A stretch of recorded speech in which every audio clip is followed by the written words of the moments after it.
My son looked me dead in the eye across the table at a five-star restaurant and said, "Dad, just disappear." I realized in that moment I had been silent for too long, providing a lifestyle they took for granted and giving them a convenience they did not earn. But tonight, that convenience ends for good. Before I continue this story, let me know where you are watching from in the comments below. Hit like and subscribe if you have ever had to stand up to family who underestimated your worth. My name is Marshall, and at 68 years old, I have mastered the art of being invisible. To the outside world, and specifically to my son Tyrell and his wife Meredith, I am just a retired mechanic living in the guest house of their sprawling estate. They see a man who wears suits that are 20 years out of style and drives a truck that has more rust than paint. They see a man who needs their charity to survive. What they do not see is the man who owns the estate they live in. They do not see the man who pays the credit card bill they use to buy designer clothes. They do not see that the trust fund Tyrell believes his mother left him is actually a monthly allowance transfer from my private holding company. I have kept these secrets to teach them humility, but tonight at Tyrell's 35th birthday dinner, I realized that lesson has failed spectacularly. The restaurant was called Le Jardin, the kind of place where the menu has no prices and the waiters speak better French than the people in Paris. I sat at the far end of the table, feeling the soft leather of the booth against my back. Meredith sat to my left, radiating a cloud of expensive perfume that made my eyes water. She was wearing a white dress that probably cost more than my first car. She leaned toward Tyrell, shielding her mouth with a manicured hand, but she did not lower her voice enough. "Tyrell, look at him," she whispered, gesturing vaguely in my direction with her chin. "He is wearing that brown suit again. It smells like mothballs and engine oil." The waiter literally looked him up and down before seating us. It is humiliating. Tyrell did not even look at me. He was too busy scrolling through his phone, checking the likes on the photo he had just posted of his Rolex. A Rolex I paid for, though he thinks it came from his bonus. "Babe, just ignore him," Tyrell muttered without looking up. "He is old. He does not know any better. Just make sure he does not order anything weird." I took a sip of water and let the cold liquid settle the fire starting to burn in my chest. This suit was a bespoke piece from a tailor in London made in 1990. It was vintage wool, not the cheap polyester blend Tyrell was wearing, but they could not tell the difference between quality and a price tag. I placed my menu down gently. "Happy birthday, son," I said, trying to bridge the gap. "I remember the day you were born. It was raining so hard the roof of my shop started leaking and I had to put buckets out before I rushed to the hospital." Meredith rolled her eyes so hard I thought they might get stuck in her head. She tapped her crystal wine glass with a long fingernail. "Marshall, please," she said, her voice dripping with that fake sweetness that is worse than shouting. "We are trying to have a nice, elegant dinner. We do not need stories about your dirty repair shop or leaking roofs. This is a five-star establishment, not a cafeteria." I looked at Tyrell, waiting for him to defend me, waiting for him to say that the repair shop paid for his private school, that the repair shop paid for his college degree, that the repair shop bought the house they were sleeping in. But Tyrell just laughed, a short, dry sound. "Yeah, Dad. Seriously," Tyrell said, finally putting his phone down to pick up the wine list. "Meredith is right. Keep the blue-collar stories for your buddies at the park. We are trying to network here." I invited some investors to stop by later for drinks. "Do not embarrass me." The waiter arrived, a young man with a stiff posture. Tyrell ordered the Wagyu beef, the lobster risotto, and a bottle of Cabernet that cost $600. He ordered for everyone without asking me what I wanted. "He will have the chicken breast," Tyrell told the waiter, waving a hand at me dismissively. "And a glass of water." "He has a sensitive stomach." I do not have a sensitive stomach. I have a stomach that is tired of swallowing insults. I sat there in silence while they ate. I watched them devour the food I was paying for. I watched Meredith take selfies with her lobster. I watched Tyrell talk loudly about his marketing firm, a company that has not made a profit in 3 years and only stays afloat because I secretly inject capital into it every quarter under the guise of an angel investor. They looked so shiny and successful. They looked like gold, but I knew they were just painted plastic. Then the accident happened. I reached across the table to get the bread basket. My sleeve caught the edge of the wine decanter. It happened in slow motion. The heavy crystal tipped over. The dark red liquid surged out like a tidal wave. It splashed across the pristine white tablecloth and landed squarely in the lap of Meredith's designer dress. The silence that followed was absolute. Meredith stood up screaming, a high-pitched shriek that stopped every conversation in the restaurant. She looked down at the red stains spreading across her white silk. "You clumsy old fool," she hissed, her face twisting into a mask of pure, ugly rage. "Look what you did. This is Versace. Do you have any idea how much this costs? Of course you do not. You could work for 10 years and not afford this dress." I grabbed a napkin and stood up to help. "I am so sorry, Meredith. It was an accident. Let me help you." "Do not touch me," she yelled, slapping my hand away. "You will just make it worse with your greasy hands." "God, Tyrell, do something."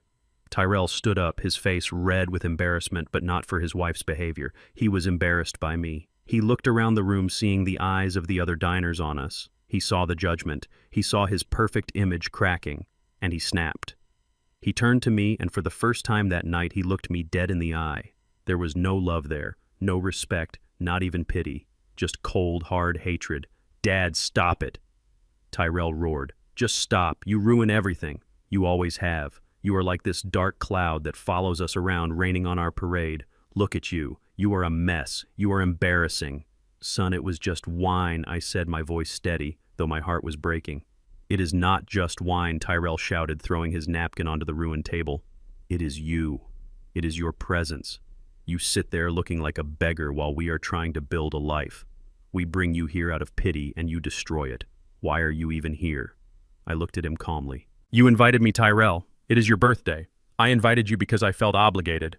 Tyrell spat. "But I am done with obligation. I am done with pity." Meredith was dabbing at her dress with sparkling water, muttering curses. She looked up at Tyrell. "Tell him, Tyrell," she said venomously. "Tell him what we talked about." Tyrell took a breath and puffed out his chest. He looked like a child trying to play a king. "Dad, I think it is time you moved out of the guest house," he said. "We need the space. We are planning to turn it into a home gym or maybe a studio for Meredith. You need to find somewhere else to go, somewhere that fits your budget." I stood there processing this. They were kicking me out of my own property, the property they paid $0 for. "And where do you expect me to go?" I asked quietly. "I do not know," Tyrell said, waving his hand dismissively. "A retirement home, a shelter. I do not care. Just go somewhere else." He leaned in closer, his voice dropping to a menacing whisper. "Just disappear, Dad. Seriously, just disappear. Do us all a favor and vanish. You are a burden, a heavy, embarrassing burden. Just disappear." The words hung in the air. Disappear. I looked at Meredith, who was smirking triumphantly. I looked at Tyrell, my son, who I had held when he had nightmares, who I had taught to ride a bike, who I had bailed out of debt more times than I could count. I looked for a trace of the boy I loved. He was gone, consumed by this stranger in a suit. Something inside me clicked. It was the sound of a vault door closing, the sound of a bridge burning, the sound of the last drop of patience evaporating from my soul. I straightened my back. I adjusted the cuffs of my vintage bespoke suit. I did not yell. I did not cry. I did not make a scene. "Very well," I said. My voice was low, but it carried a weight that made the waiter pause nearby. "You want me to disappear?" "Yes," Tyrell said, rolling his eyes. "That is what I said." "Okay," I continued. "I will disappear. I will walk out of this door, and you will never have to see this old suit again. I will vanish from the guest house. I will vanish from your lives." "Good," Meredith muttered. "Finally." "But understand this," I said, looking from one to the other. "When I disappear, everything I bring to the table disappears with me. The convenience you take for granted, the safety net you think is gravity, it all goes with me." Tyrell laughed. "Dad, you bring nothing to the table but an appetite and bad fashion sense. We will be fine, better than fine. Just go." I nodded once. A slow, deliberate nod. "Happy birthday, Tyrell. Enjoy the dinner." I turned and walked away. I walked past the staring diners. I walked past the hostess station. I walked out into the cool night air. I did not look back. I felt lighter than I had in 20 years. I pulled my phone from my pocket. I opened my banking app. I navigated to the credit card management section. I saw the transaction pending for Le Jardin. I saw the limit on the black card that Tyrell carried in his wallet, the card he thought was linked to his mother's trust fund. It was actually a supplementary card on my primary account. I tapped the icon labeled Lock Card. Then I tapped the option Report Lost or Stolen, just to be thorough. Then I went to the recurring transfers section. The monthly allowance of $8,000 scheduled for tomorrow, canceled. The auto pay for the mortgage on the mansion, canceled. The auto pay for the luxury car leases, canceled. I stood on the sidewalk and took a deep breath. Inside the restaurant, the waiter approached the table with the bill. It was over $5,000. Tyrell laughed loudly, still riding the high of finally standing up to his father.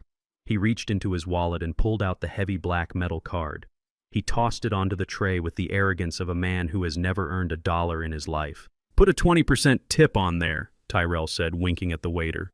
The waiter nodded and walked to the terminal. He inserted the card. I was not there to see it, but I know exactly what happened next. I know the machine beeped a harsh, rejecting tone. I know the waiter frowned and tried again. I know he walked back to the table, his polite smile a little strained. "Sir, I am sorry," the waiter would say loud enough for the investors who had just arrived to hear. "The card has been declined. The issuer says the account has been closed by the primary owner." I can imagine Tyrell's face. The confusion, the panic, the realization that the wallet in his pocket was suddenly just full of plastic. He would try another card. Declined.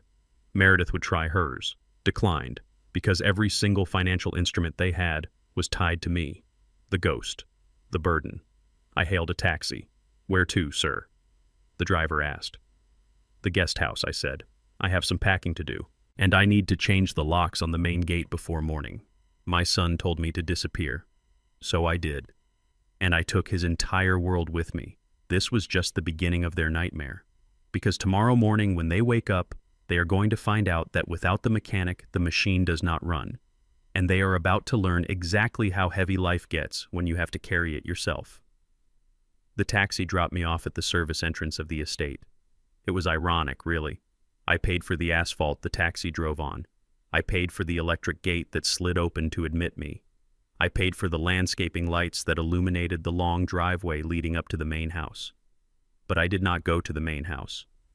I walked the 100 yards to the guest cottage that sat in the shadow of the garage. It was a humble structure compared to the colonial mansion my son occupied, but it was the only place on this property that felt real. I did not sleep that night. Adrenaline is a powerful thing, even at 68. I made a pot of black coffee strong enough to wake the dead and sat down at my desk. It was an old oak desk, scarred from years of use, but on top of it sat a high-end laptop that cost more than Tyrell's first car. This was the command center. This was where the magic happened. This was where the ghost lived. I opened the laptop, and the blue light of the screen illuminated the small, dark room. I logged into the central management system I had built. It was a complex web of LLCs and holding companies designed to protect my assets, but also designed to funnel money seamlessly into Tyrell's life without him ever seeing the source. To him, it was just magic. The lights stayed on, the water ran, the internet was fast, the grass was cut. He thought it was the natural order of things. He thought he was entitled to it. I navigated to the smart home administration panel. I saw the status of every device in the main house. The thermostat was set to a chilly 68 degrees. The pool heater was running full blast. The lights in the empty home theater were on. Waste. Pure, unadulterated waste. I clicked on the user management tab. There were 2 admin accounts, one labeled Marshall King and one labeled Tyrell King. I selected Tyrell's account. I moved the cursor to the delete button. I did not hesitate. I clicked. Access revoked. Then I went to the security settings, the gate code, the alarm code, the garage door frequency. I changed them all.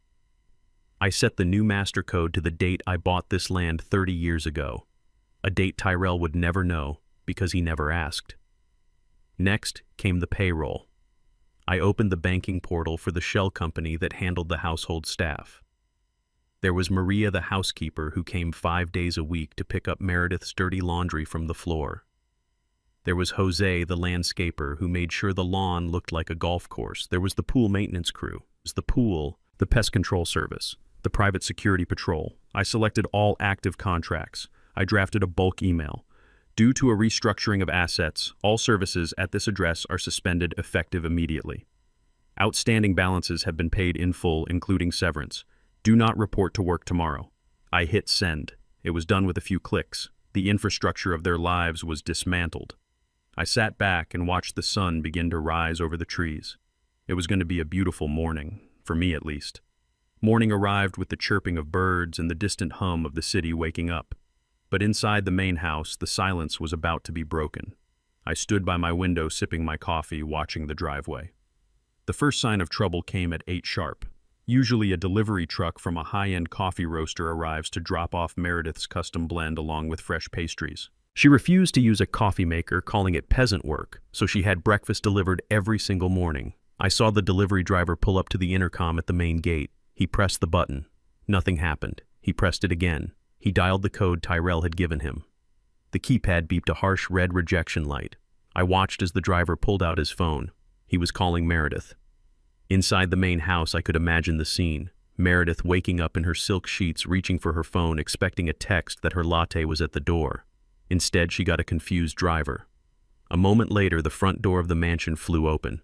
Meredith stepped out onto the porch, wrapped in a designer robe, her hair in curlers. She looked furious. She was shouting into her phone. "I cannot open the gate, the app is not working," she screamed. "Just leave it at the gate and walk it up." The driver shook his head. "The gate is a quarter mile from the house, lady. I am not walking." Not. He put the truck in reverse and drove away. Meredith let out a scream of frustration that I could hear clearly through the double-pane glass of my cottage. She stomped her foot like a toddler. She looked at her phone, tapping furiously on the screen. I knew what she was seeing. Login failed. User not recognized. She turned and marched back inside, slamming the door. 10 minutes later, the side door opened. It was time for Bruno to be let out. Bruno was a purebred Great Dane, a dog they bought for show and then ignored. Usually Maria, the housekeeper, would be there by now to feed him and walk him, but Maria was not coming. The dog ran out into the yard, barking loudly. He was hungry. He went to his bowl on the patio. It was empty.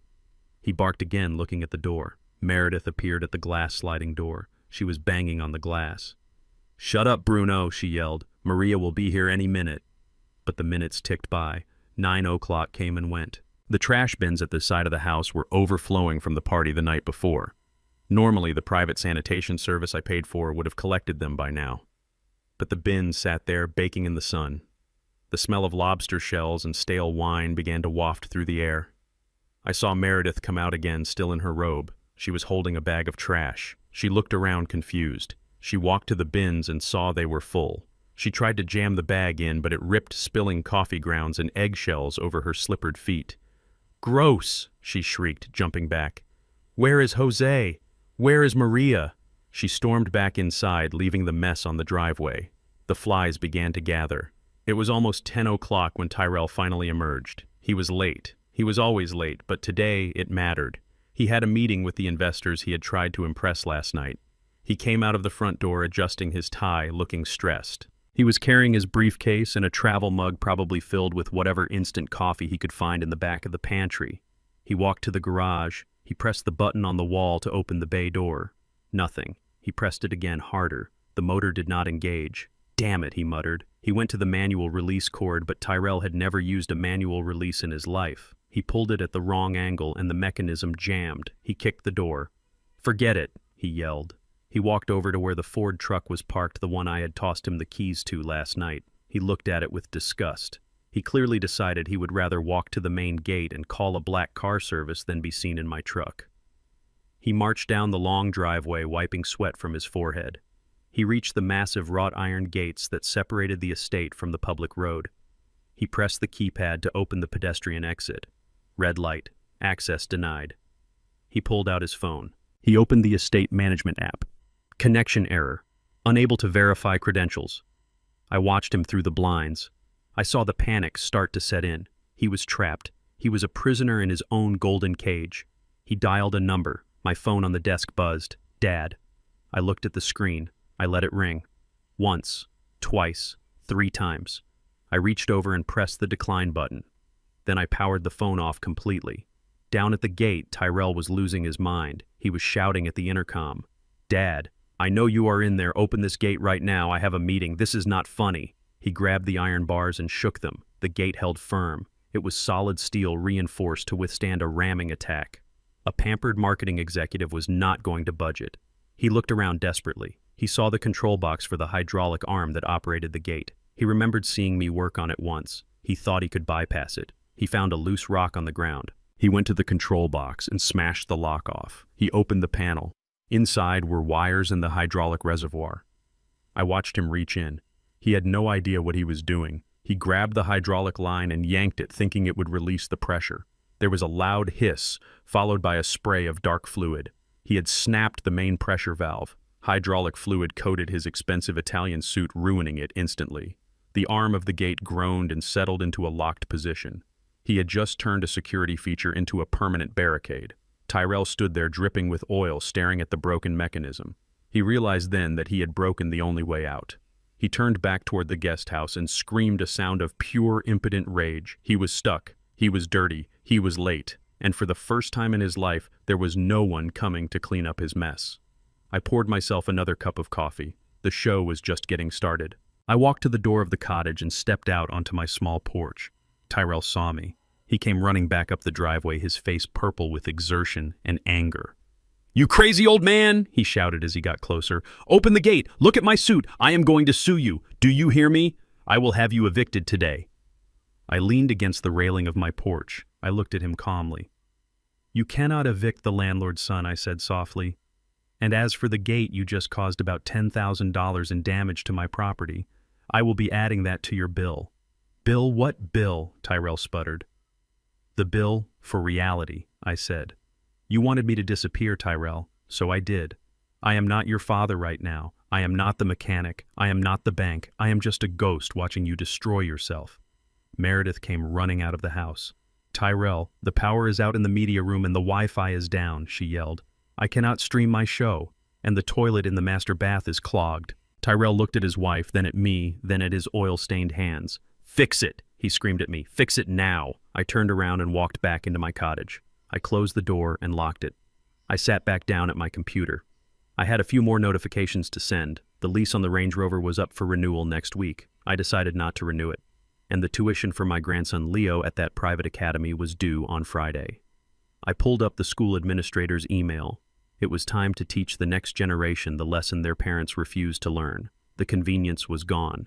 The struggle had arrived, and they were all about to find out just how expensive it is to be poor in spirit.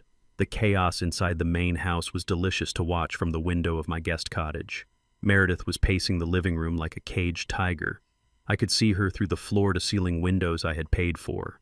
She was tapping furiously on her phone. I knew exactly what she was trying to do. She was trying to summon a luxury car service to take her to her standing appointment at the spa.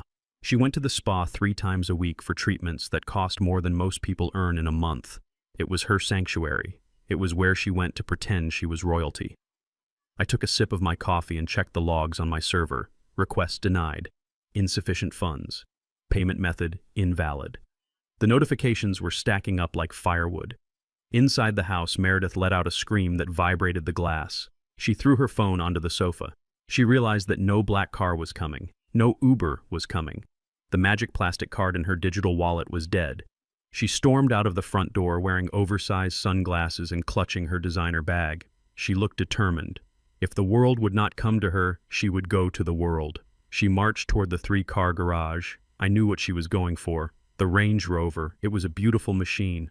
Leather interior, climate control, a sound system that could shake the pavement. It was her pride and joy. She drove it to yoga. She drove it to lunch. She drove it to the spa. She treated it like a throne on wheels. She pressed the button on the wall to open the garage door. The motor hummed and the heavy door rolled up. I saw her stop dead in her tracks. Her shoulders slumped. Her bag slipped from her hand and hit the concrete. The bay where the Range Rover usually sat was empty. Just a clean rectangle of concrete with a few oil spots. I had moved it 3 hours ago while she was still asleep. I had the spare key. I had the title. I simply backed it out, drove it around the back of the property, and parked it inside the old barn I used for storage. It was hidden behind a stack of hay bales and a tractor. Meredith stared at the empty space for a full minute. She blinked as if she could make the car reappear by sheer force of will. Then the panic set in. She started running around the garage looking in the other bays. Tyrell's sports car was there. The vintage convertible was there. But her daily driver, her status symbol, was gone. She ran back out onto the driveway. She looked left and right. Then she pulled her phone back out. Her hands were shaking so hard she almost dropped it. She dialed 3 numbers. I knew who she was calling. "Police," she screamed into the phone. "I need to report a grand theft auto. My car has been stolen right out of my garage.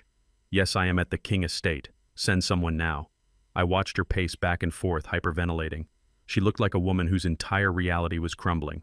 She did not think to call me. She did not think to call Tyrell. She went straight to the authorities because in her mind this was a crime. Someone had taken what was hers. 20 minutes later, a patrol car rolled up to the gate. The officers had to get out and manually push the heavy iron gates open because the hydraulic arm was still broken from Tyrell's tantrum. They drove up the long driveway and parked behind Meredith. 2 officers stepped out. One was a tall man with graying hair, the other was younger. They looked at Meredith, who was waving her arms frantically. "Officer, thank God you are here," she yelled, running up to them. "Someone stole my Range Rover. It was here last night and now it is gone. Someone broke into our garage." The older officer took out a notepad. "Did you hear anything, Mom?" he asked calmly. "Was there any sign of forced entry?" "No," Meredith cried. "That is the scary part. They just walked in and took it. You have to find it. It has a tracker. Find it now." I finished my coffee and set the mug in the sink. It was time to make an appearance.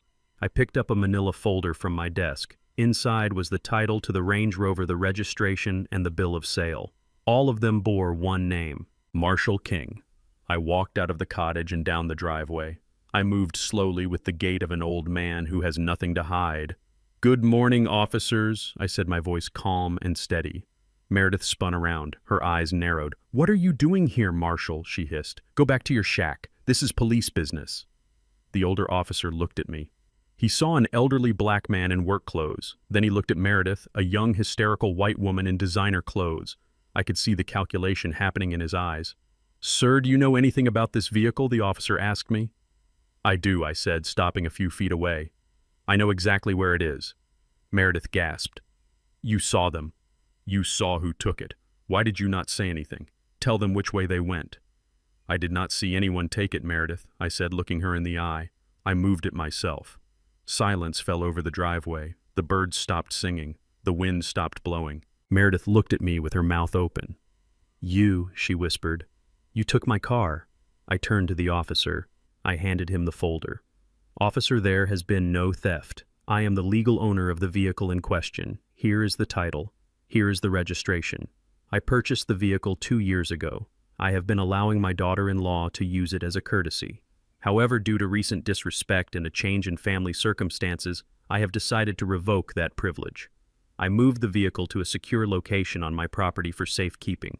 The officer opened the folder. He reviewed the documents. He checked the VIN number listed on the title. He looked at his partner and nodded. "Everything seems to be in order here," he said. He handed the folder back to me. Meredith let out a shriek of rage. "That is a lie," she screamed, lunging toward me. "That is my car." "Tyrell gave it to me. It was a gift. You cannot just take it. Arrest him. He stole my car." The younger officer stepped between us, holding up a hand. "Mom, calm down," he said firmly. "If this gentleman is the registered owner on the title, then it is his car. He can do whatever he wants with it. If he wants to park it in a barn or drive it into a lake, that is his right. It is not theft. But it is mine." Meredith wailed, tears streaming down her face, ruining her makeup. "I drive it every day. My yoga mat is in the back."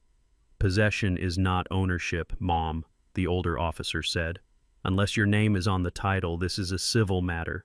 It is a family dispute. It is not a crime."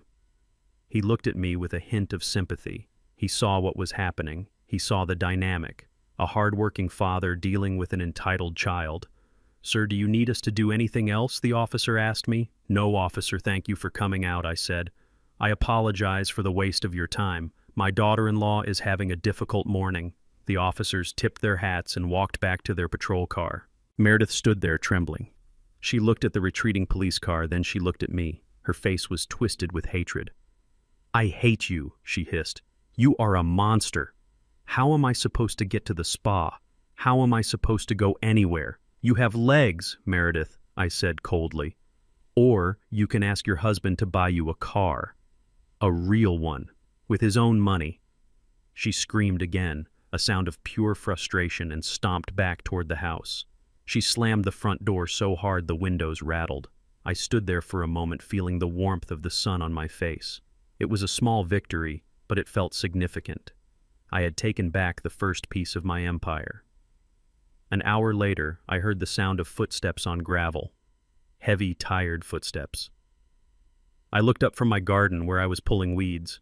Tyrell was walking up the driveway. He looked terrible. His expensive suit was stained with black hydraulic fluid from the gate. His shoes were covered in dust. He had walked all the way from the main road because the black car service he called refused to drive past the broken gate. He was sweating. His tie was undone. He looked like a defeated man. He saw me in the garden. He stopped. He stared at me with eyes that were red and angry. "Are you happy?" he shouted, his voice hoarse. "Look at me. I missed my meeting. I lost the account. I had to walk a mile in this heat." I stood up and brushed the dirt from my hands. "I am not happy, Tyrell," I said. "I am just indifferent. This is what you wanted. You wanted me gone. You wanted independence. This is what independence looks like. It looks like solving your own problems." He walked closer, his hands clenched into fists. "Meredith called me," he said. "She is hysterical. She says you stole her car. She says you called the cops on her." I corrected him. "She called the cops on me. I just showed them the paperwork. The car is mine, Tyrell, just like the house is mine. Just like the money in your pocket used to be mine." "Give it back," he demanded. "Give her the car back right now. She needs it." I laughed. It was a dry, humorless sound. "She does not need a Range Rover, Tyrell. She wants one.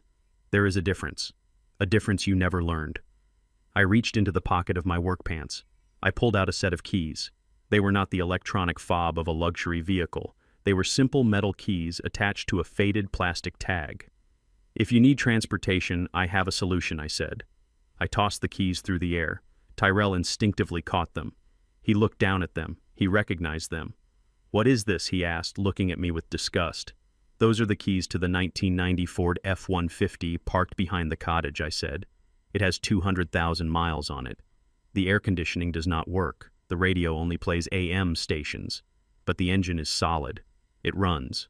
Tyrell looked at the keys as if they were covered in slime. "You want me to drive that piece of junk?" he asked incredulously. "I am an executive. I cannot be seen in a farm truck." "Then walk," I said, turning back to my garden. "Or buy your own car. But the Range Rover stays with me. And the Tesla in the garage, I am repossessing that too later today." Tyrell stood there shaking. He looked at the keys in his hand. He looked at the long driveway leading back to the road. He looked at his ruined suit. "You are enjoying this, aren't you?" he spat. I stopped and looked at him one last time. "No, son.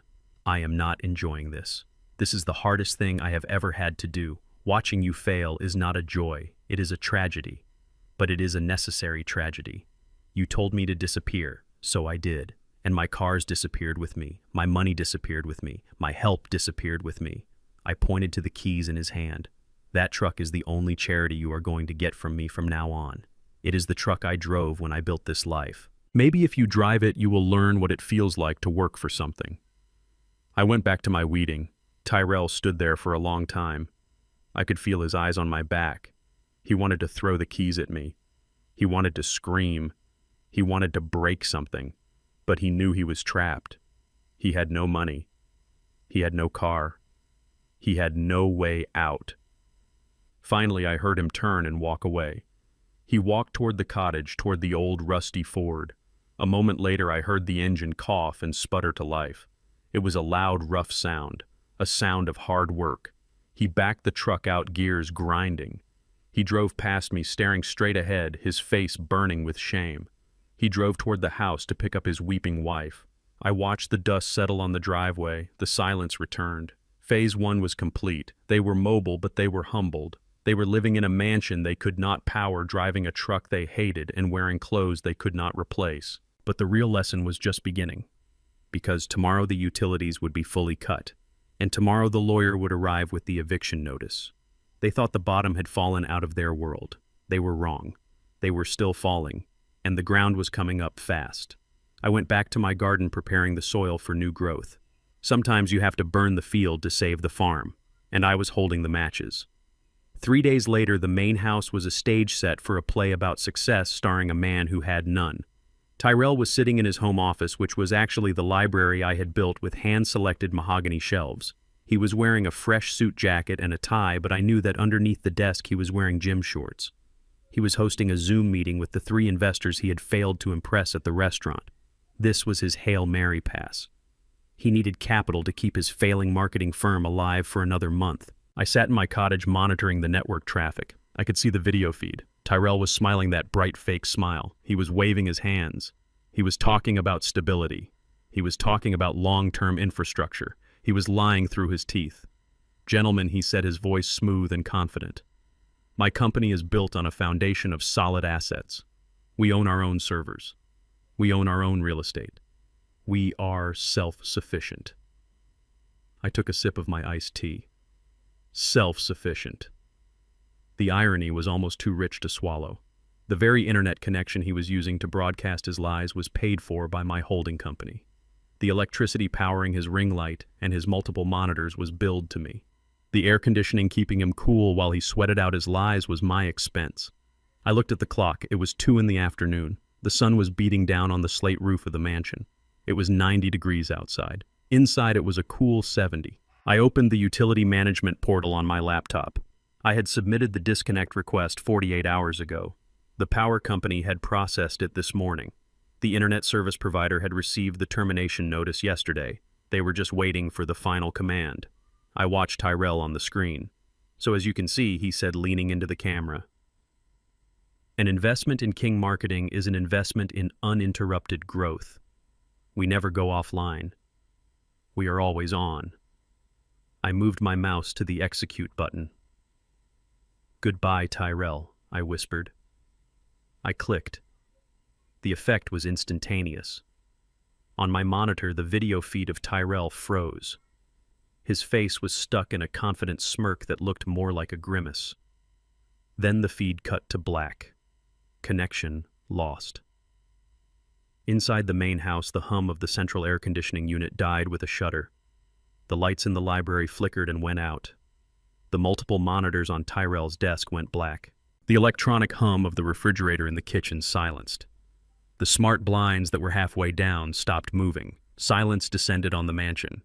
It was a heavy, thick silence. I walked to the window of my cottage. I could hear Tyrell screaming from the library. It was a primal sound of frustration. He had been cut off mid-sentence in the most important meeting of his life. He had just promised uninterrupted growth, and the universe had answered with a total blackout.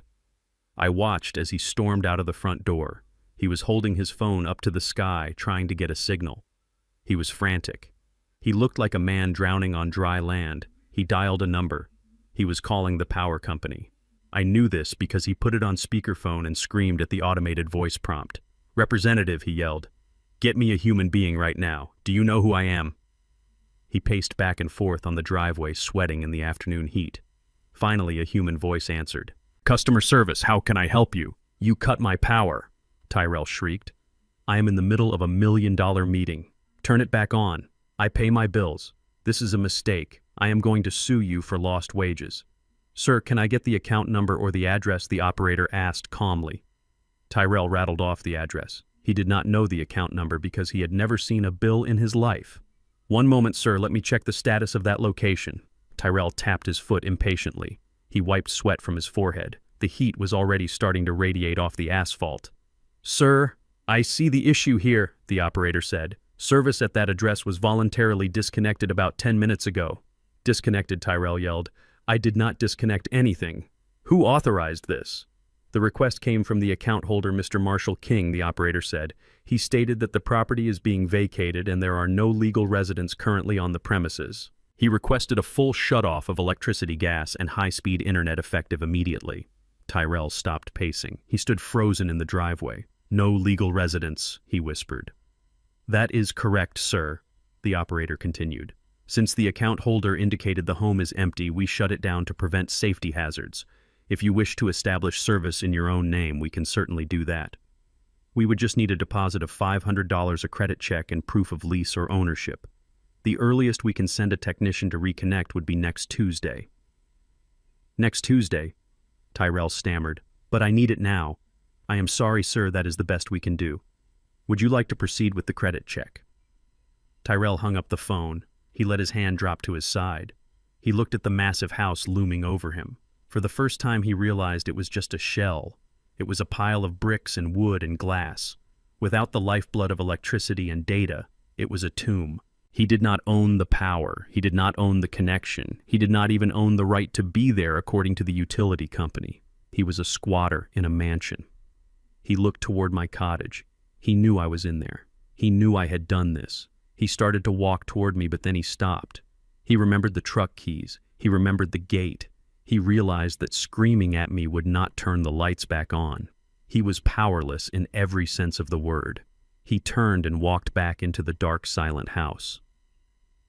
By 4 o'clock, the mansion was an oven. The large windows that let in so much beautiful light also acted as a greenhouse, trapping the solar heat. Without the air conditioning, the temperature inside was climbing rapidly past 85 degrees. Meredith arrived home from a lunch she could not pay for. She had stormed out earlier after realizing she had no car, hoping to use a friend's credit card, but that friend had apparently declined to foot the bill. She walked up the driveway, sweating, her makeup starting to run. She entered the house and I heard the scream almost immediately. "Why is it so hot in here?" she yelled. "Tyrell, fix the air. I am melting." She ran upstairs to the master bedroom. I watched on my security monitor. My cottage ran on a separate solar grid with a backup generator. My power was fine, my internet was fine, and my security cameras, which were hardwired into my systems, were still recording every moment of their misery. I saw Meredith enter the massive walk-in closet. This was her sanctuary. It was climate-controlled to protect her furs and her collection of high-end cosmetics. She had creams that cost $300 an ounce. They were made of organic compounds that needed to be kept cool, but the closet was sweltering. She grabbed a jar of her favorite moisturizer. It was liquid. It had separated into oil and water. She grabbed a lipstick. It was soft and bent in her hand. "No," she whimpered. "No, no, no." She ran to the bathroom. She turned on the tap to splash water on her face. Nothing came out. The water pump was electric. No power meant no water pressure. She stared at herself in the mirror. Her mascara was running. Her hair was frizzy from the humidity. She looked at the toilet. She flushed it out of habit. It made a hollow gurgling sound and did not refill. She ran downstairs, finding Tyrell in the kitchen. He was sitting at the island staring at a blank laptop screen. He had taken off his jacket and tie. His shirt was soaked with sweat. He was eating a bag of stale chips because he could not cook anything and the food in the fridge was starting to smell. "You!" she screamed at him. "You useless man! Do you know what is happening upstairs? My creams are ruined. My La Mer is soup. I cannot wash my face. I cannot flush the toilet. What is wrong with you?" Tyrell looked up at her. His eyes were hollow. "Dad cut the power," he said simply. He cut everything. The water, the internet. It is all gone! So fix it!" Meredith yelled, slamming her hand on the marble counter. "Call him, threaten him, do something. You are supposed to be the man of the house." "I am not the man of the house," Tyrell shouted back, standing up and knocking his chair over. "That is the point, Meredith. I never was. I am just a guest. We are just guests. We own nothing." "You are pathetic," Meredith spat. "You let your father treat us like this. You let him humiliate me. You let him steal my car. And now you let him turn off the lights. You are a coward, Tyrell. You are a broke, cowardly little boy who cannot survive without his daddy." Tyrell laughed a bitter, broken sound. "And you are a gold digger who ran out of gold," he shot back. "Do not pretend you loved me, Meredith. You loved the lifestyle. You loved the credit card. Well, guess what? The card is declined. The lifestyle is canceled. Welcome to the real world." Meredith picked up a glass vase from the counter and threw it at him. It shattered against the wall, missing his head by inches. "I hate you," she screamed. "I hate this house. I hate your father." She turned and ran out of the kitchen. She went to the living room and threw herself onto the expensive sofa, sobbing. But there was no Netflix to distract her. There was no Instagram to scroll because the cell reception in the valley was terrible without the house Wi-Fi booster. There was just the heat and the silence and the growing darkness as the sun began to set. I sat in my cottage enjoying the cool breeze from my air conditioner. I poured myself a cup of herbal tea. I watched the feed on my monitor. They were sitting in the dark in a multi-million-dollar home, sweating, hungry, and hating each other. It was a perfect picture of their marriage. Without the artificial support of my money, they had nothing to offer each other but blame. I zoomed in on Tyrell. He was sitting on the floor of the kitchen, his head in his hands. He looked small. He looked defeated. But he did not look sorry. Not yet. He was still angry. He still felt like the victim. He needed more time. I checked the weather forecast. Tomorrow was going to be even hotter. And tomorrow was the day the lawyer was scheduled to arrive with the eviction notice. They thought the darkness was bad. Wait until they saw the light of day when the sheriff arrived to escort them off the premises. I took a sip of tea. It tasted like justice. The night fell heavy and black. The mansion disappeared into the shadows. Only my cottage remained lit, a small beacon of reality in a sea of delusion. I wondered if they were looking out at my light, wishing they could come in. But the door was locked, and for the first time in their lives they did not have the key. The morning sun baked the mansion like a clay oven. Inside, the temperature had risen to 90 degrees. The air was stagnant and heavy with the smell of expensive candles that had melted into wax puddles on the tables. I watched from the cool comfort of my guest cottage as Tyrell paced the driveway. He was sweating through a fresh shirt, his phone pressed to his ear. He was shouting. He was desperate. He was calling in a favor. 20 minutes later, a bright yellow Porsche roared up the driveway, dodging the potholes Tyrell had ignored for years. The car stopped in a cloud of dust, and out stepped Brad. I knew Brad. He was Tyrell's drinking buddy from college who barely passed the bar exam and now called himself a high-powered attorney. Brad specialized in personal injury and loud commercials, not property law, but to Tyrell he was a shark. Brad adjusted his sunglasses and walked up to Tyrell. They exchanged a bro handshake. Tyrell pointed aggressively at my cottage. I could see his lips moving. He was telling Brad the narrative he had invented in his head, that I was a squatter, that I was a senile old man refusing to leave his property, that I had illegally cut the power. They marched toward my door. Tyrell looked vindicated. He finally had a professional on his side. He thought he was about to serve me with a reality check. He had no idea he was walking into a buzzsaw. I opened the door before they could knock. I stood in the doorway holding a glass of iced lemonade. The condensation dripped down the glass, a stark contrast to their sweaty faces. Mr. King, Brad said, puffing out his chest, I am representing your son in this matter. We are serving you with a verbal notice to vacate the premises immediately. You are trespassing on private property and interfering with the utilities. If you do not leave within the hour, we will contact the sheriff to have you forcibly removed. I took a sip of my lemonade. It was tart and sweet. Trespassing, I repeated calmly. That is a serious accusation, Brad. Are you sure you have your facts straight? Brad smirked. He looked at Tyrell, who was nodding vigorously behind him. The facts are simple, old man, Brad said. This constitutes a menacing of the homeowner. You are squatting in the guest house. You have cut the power, which is illegal harassment. Tyrell owns this estate. You are just a guest who has overstayed his welcome. I looked at Tyrell. He had a smug look on his face. He really believed it. He had lived here for 10 years without paying a dime, and somewhere along the way he had convinced himself that possession equaled ownership. He thought the magic money fairy had put his name on the deed. Tyrell, I said softly, did you ever actually read the closing documents when we moved in here? Did you ever sign a single piece of paper regarding this house? Tyrell frowned. Mom left it to me, he stammered. It was in the trust. You just managed it until I was 30. I shook my head. Your mother left you a collection of jewelry and a heart full of love, Tyrell. She did not leave you a $5 million estate. She died before this house was even built. Brad stepped forward, waving a finger in my face. Listen, pal, do not try to confuse the issue with ancient history. The deed is public record. We can pull it up right now and prove you are nothing but a squatter. Please do, I said. I gestured to the tablet Brad was holding. Go ahead. Search the county assessor database. It is free. I will wait. Brad looked at me suspiciously. He tapped on his screen. He navigated to the property search portal. He typed in the address. Tyrell watched him closely, waiting for the moment of triumph. Brad scrolled down the screen. His brow furrowed. He stopped scrolling. He squinted at the text. He swiped up and down again as if he thought the screen was glitching. What is it? Tyrell asked impatiently. Tell him, Brad. Tell him it is my house. Brad looked up at Tyrell slowly. His arrogance had evaporated. He looked confused. Tyrell, he said, his voice lower. Your name is not on here. Tyrell laughed nervously. Do not be stupid, Brad. Of course it is. Look again. Maybe it is under my middle name. Brad turned the screen so Tyrell could see it. Owner of Record King Holdings, LLC. Tyrell stared at the words. Okay, so what Tyrell said. That is the trust, right? That is my company. Mom set it up. I am the beneficiary. I stepped out onto the porch. King Holdings LLC is not a trust. Tyrell, I said. It is a limited liability company formed in the state of Delaware 35 years ago. It is a holding company for real estate assets. I looked at Brad.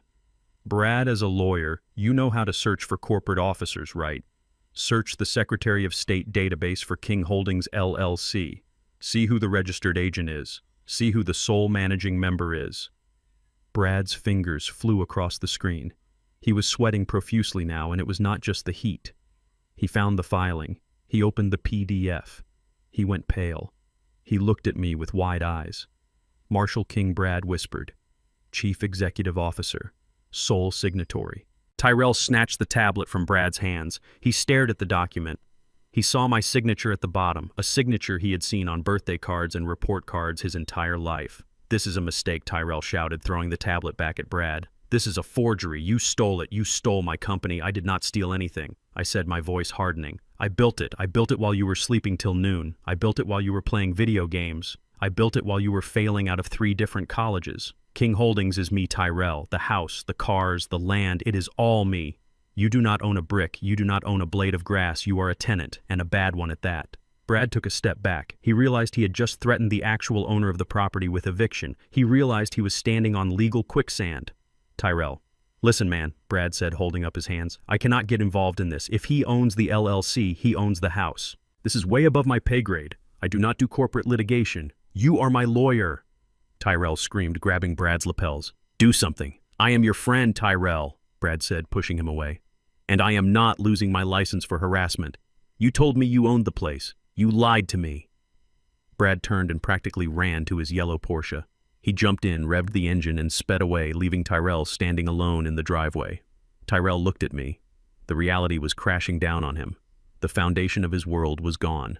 He was not a wealthy heir. He was a charity case. But I was not done. I looked past Tyrell toward the main gate. A black sedan had just pulled up. It was sleek, professional, and terrifyingly serious. The driver door opened. Out stepped Ms. Kwan. Ms. Kwan was not a drinking buddy. She was not a billboard lawyer. She was a partner at the most prestigious firm in the city. She handled mergers, acquisitions, and high-asset divorces. She cost $600 an hour, and she was worth every penny. She wore a sharp navy suit that seemed immune to the heat. She carried a leather briefcase. She walked up the driveway, her heels clicking rhythmically on the pavement. She did not look at Tyrell. She walked straight to me. Good afternoon, Mr. King, she said, shaking my hand. I have the documents prepared as requested. Thank you, Ms. Kwan, I said. Please introduce yourself to my son. She turned to Tyrell. Her expression was blank, professional, and cold. Mr. Tyrell King, she said. I am representing your father and King Holdings, LLC, in this matter. She opened her briefcase and pulled out a thick stack of papers stapled with a blue legal cover. This is a formal notice to quit, she said, handing the stack to Tyrell. He took it automatically, his hand shaking. You are currently occupying the premises at 1200 Oak Creek Drive without a valid lease agreement, she continued. Your verbal license to occupy the property has been revoked by the owner effective immediately due to gross misconduct, destruction of property, specifically the security gate, and creating a hostile environment. Tyrell stared at her, unable to speak. You have 2 options, Ms. Kwan stated, her voice cutting through the humid air like a knife. Option 1. You and your wife Meredith vacate the premises completely within 48 hours. You will remove only your personal effects. Any furniture, artwork, or appliances purchased by King Holdings LLC must remain. She paused to let that sink in. Option 2. If you wish to remain on the premises, you must execute a formal lease agreement. I have prepared a draft for your review. She pulled out another document. The rent has been assessed at fair market value for a fully furnished estate of this size and location. The monthly rent will be $15,000. $15,000, Tyrell choked out. That is impossible. I do not have that kind of money. In addition, Ms. Kwan continued, ignoring his outburst, due to your lack of credit history and recent employment instability, we will require a security deposit equal to 3 months' rent plus the first and last month up front. That is a total move and cost of $75,000 payable by certified check within 24 hours. Tyrell dropped the papers. They scattered on the gravel driveway. $75,000, he whispered. I do not have $75. Then, I suggest you start packing, Ms. Kwan said, closing her briefcase. If you are not off the property by noon on Thursday, the sheriff will be contacted to perform a forcible detainer. That means they will physically remove you, and your belongings will be placed on the curb. She turned back to me. Is there anything else, Mr. King? No, Mrs. Kwan, that covers it, I said. Thank you for your time. She nodded, walked back to her car, and drove away with the precision of a heat-seeking missile. Tyrell fell to his knees. He was surrounded by the legal papers lying in the dirt. The sun beat down on him. The hydraulic fluid on his suit was sticky and hot. He looked up at me. His eyes were wide with terror, genuine terror. For the first time in 35 years, he truly understood his position in the world. He was homeless. He was broke. And he was alone. Dad, he rasped. You cannot do this. Where will we go? We have nowhere. I looked down at him from the porch. You have the truck, Tyrell, I said, pointing to the old Ford. It has a bench seat. It is surprisingly comfortable if you curl up. But, Meredith, he cried, she will leave me. If I lose this house, she will leave me. I took a sip of my lemonade.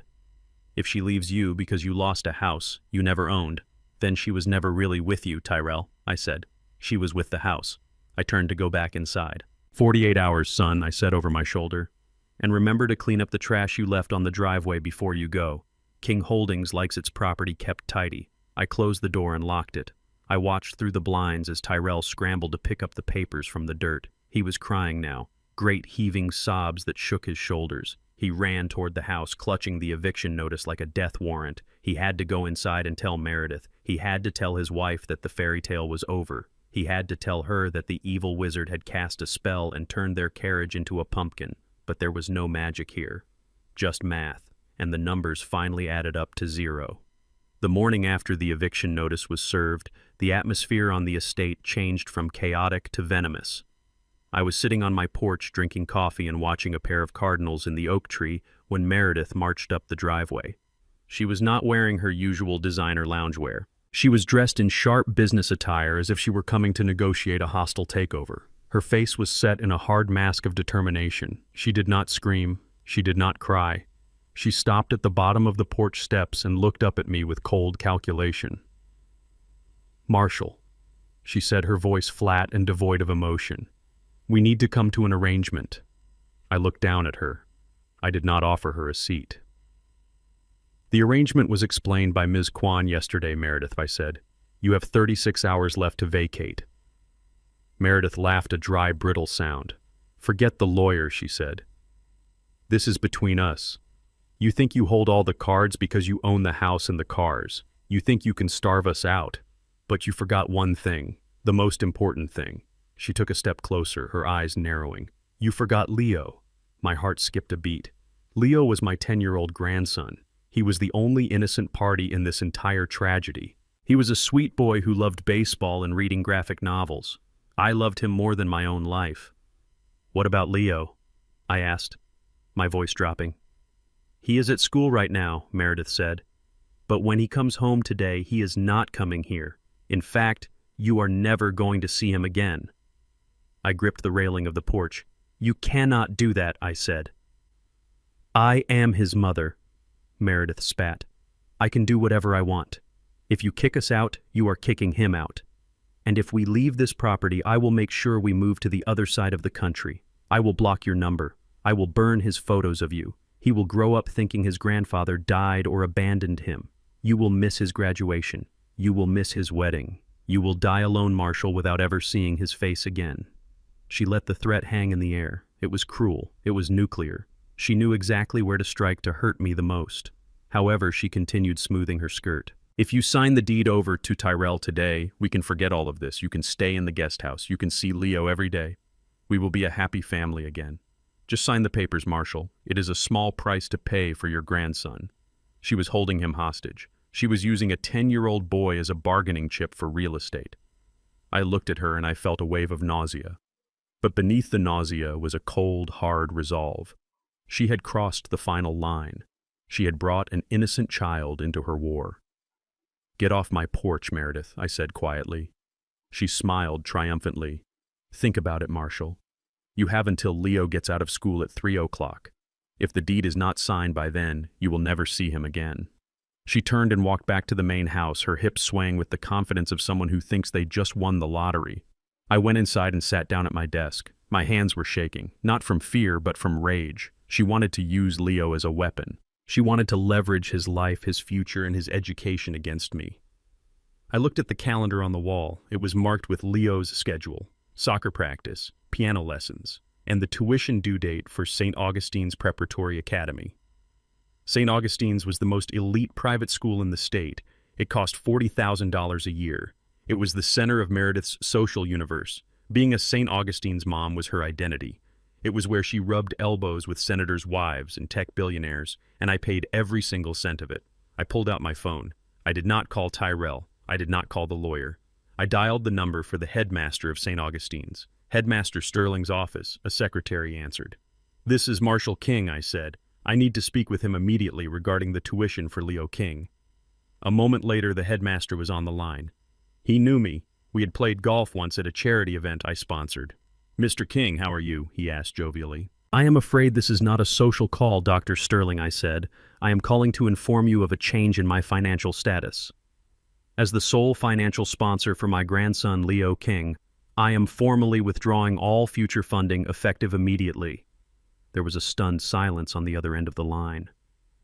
"I do not understand, Mr. King," the headmaster stammered. "The semester tuition is due today. If it is not paid, he cannot attend. I finished for him.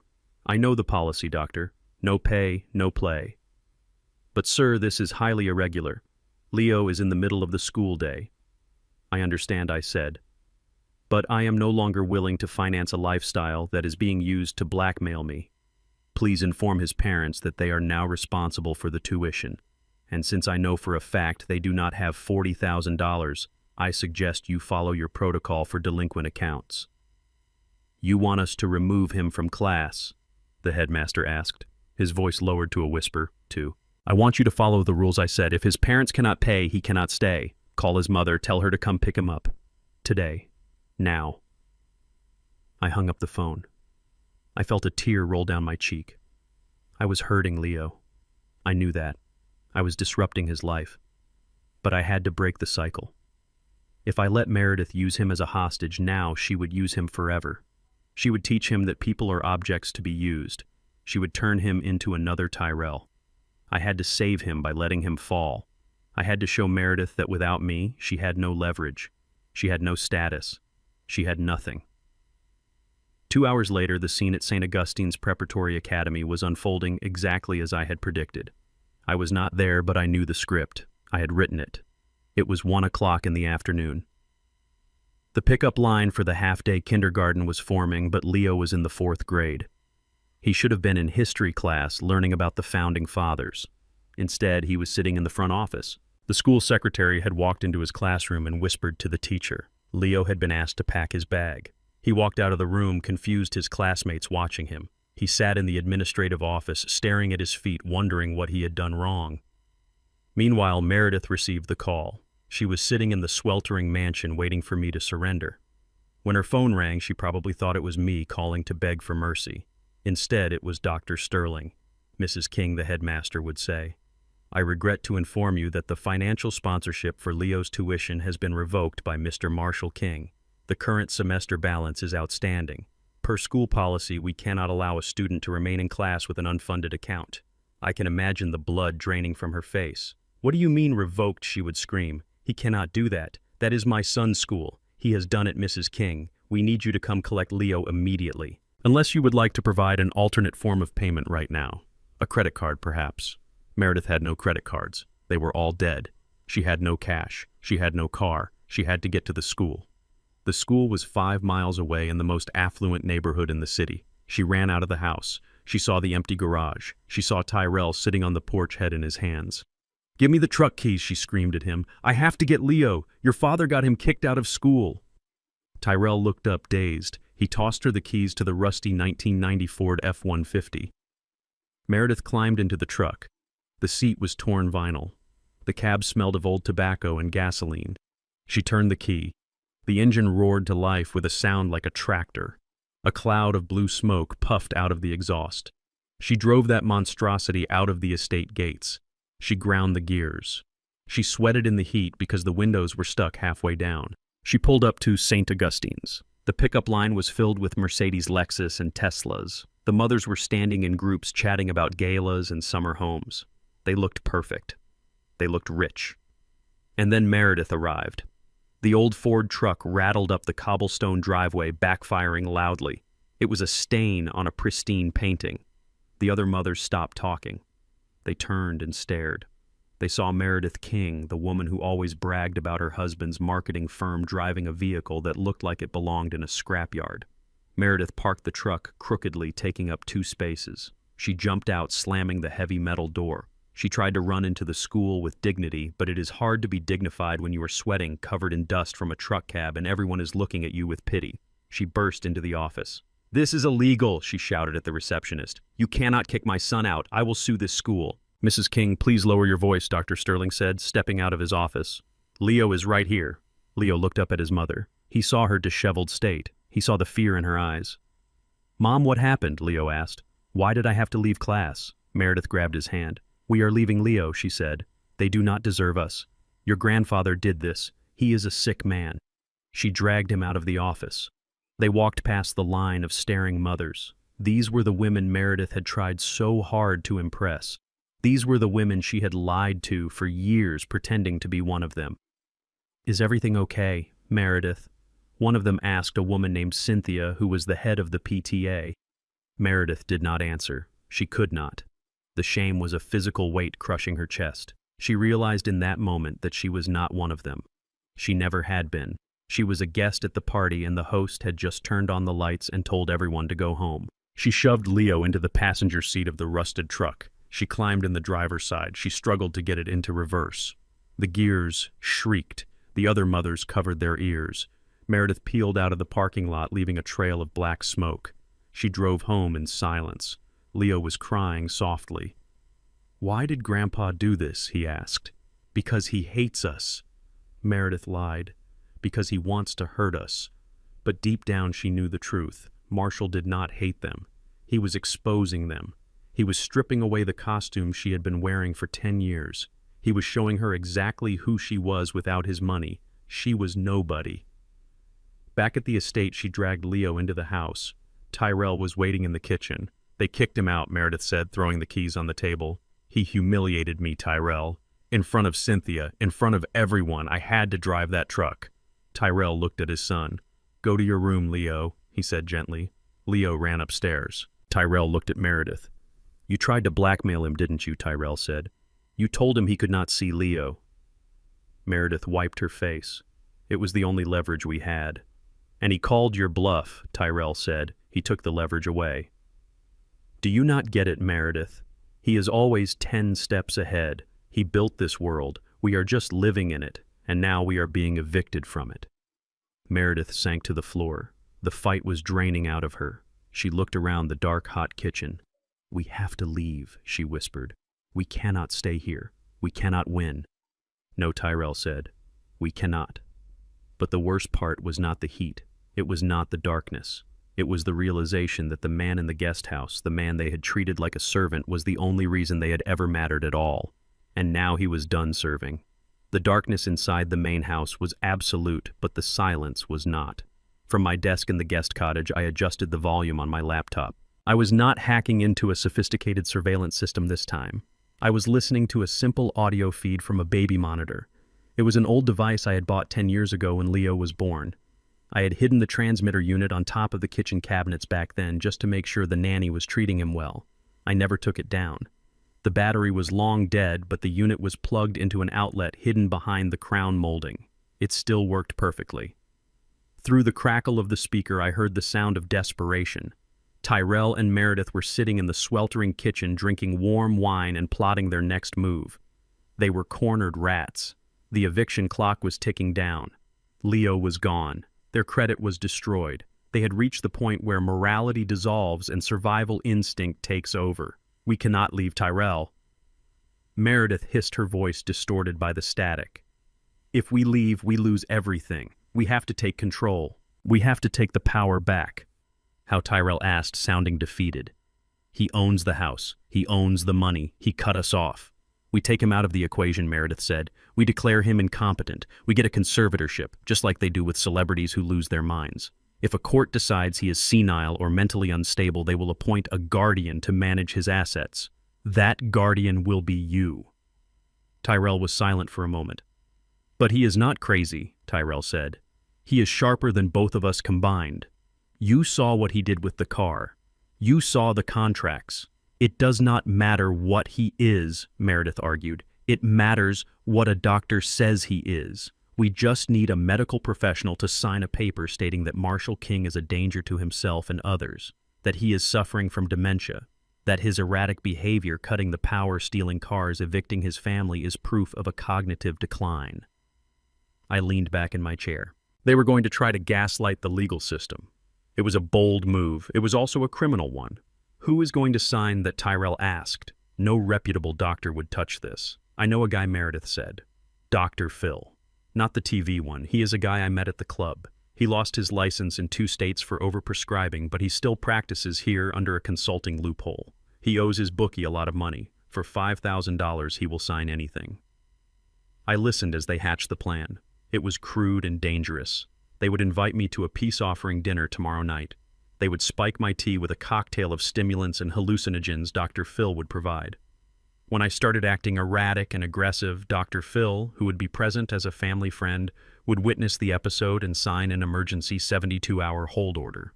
During that hold, they would file for emergency temporary guardianship using the power of attorney document they were drafting. It was a terrifying plan. If I were actually a helpless old man, it might have worked, but I was not helpless. And I was listening to every word. The next evening, the air hung heavy and humid over the estate. The heat wave had not broken. I dressed in my usual work clothes, but I added a small detail. I placed a small folded document inside my jacket pocket.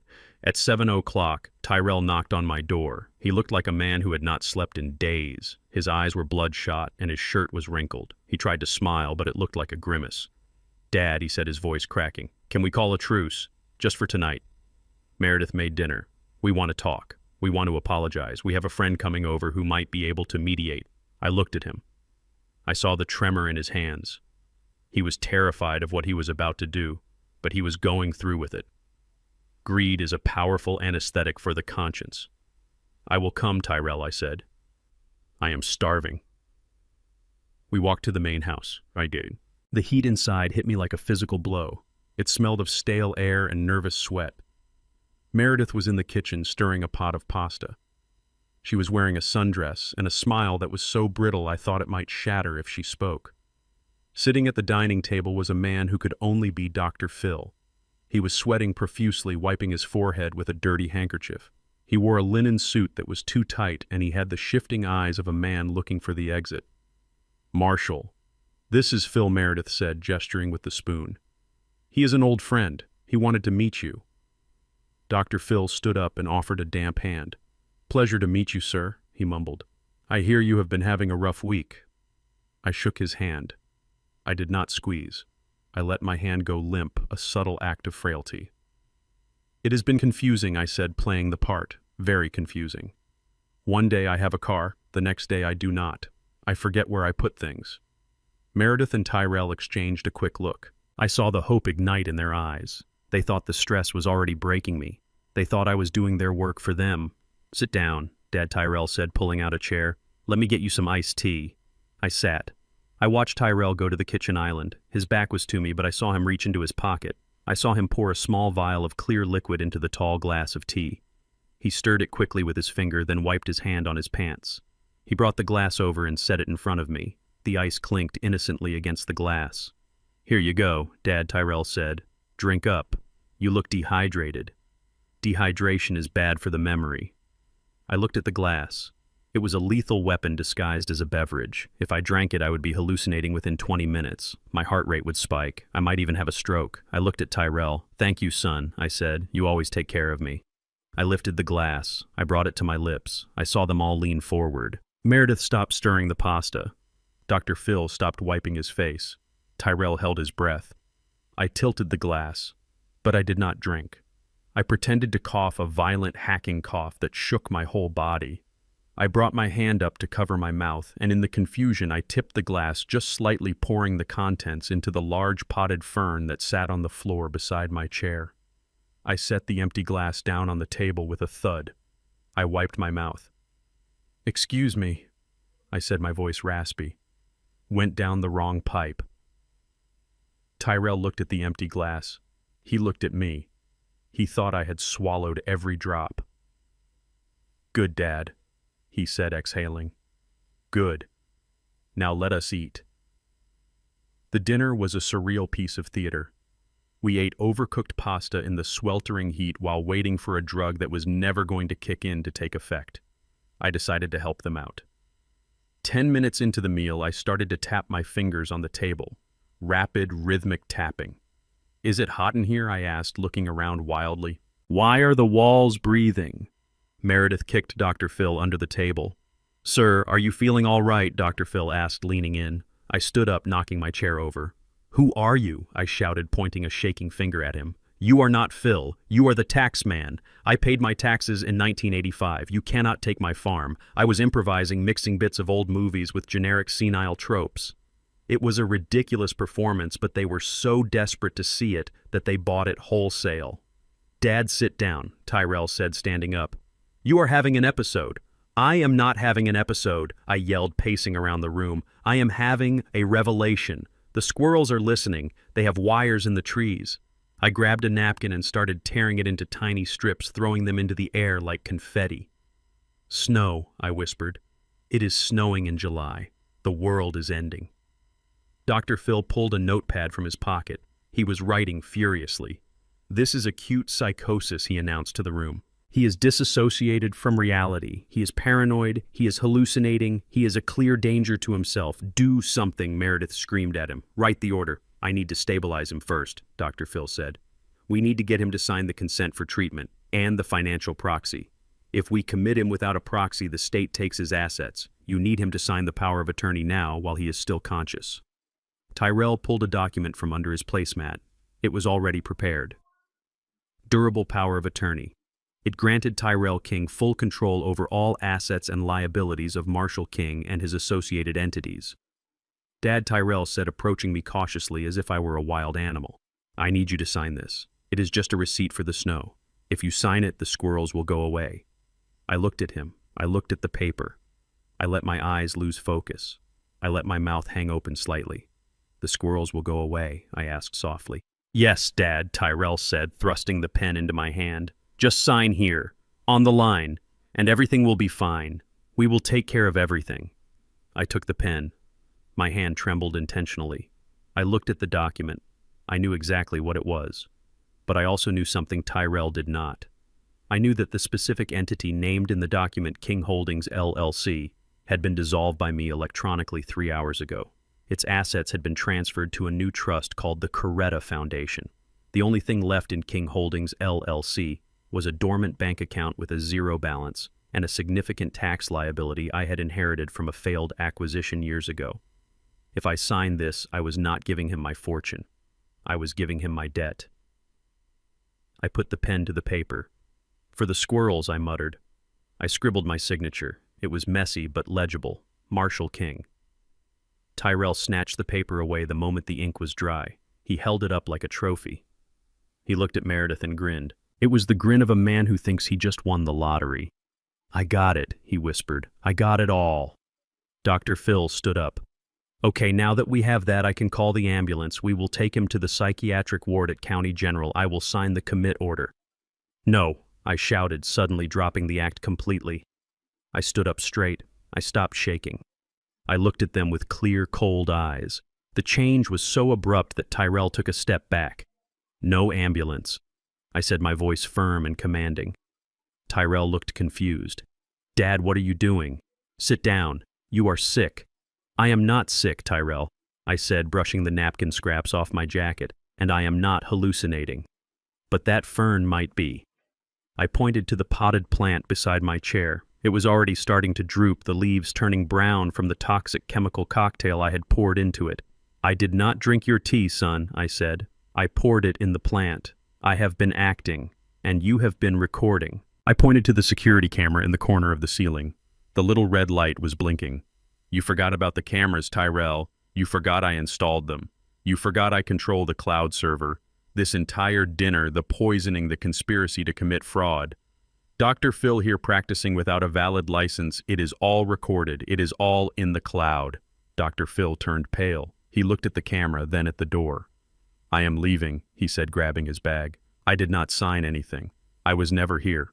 He ran for the door faster than I thought a man of his size could move. Tyrell and Meredith stood frozen. They looked at the power of attorney document in Tyrell's hand. It does not matter, Tyrell stammered. I have your signature. I have the power. I own everything now. You signed it.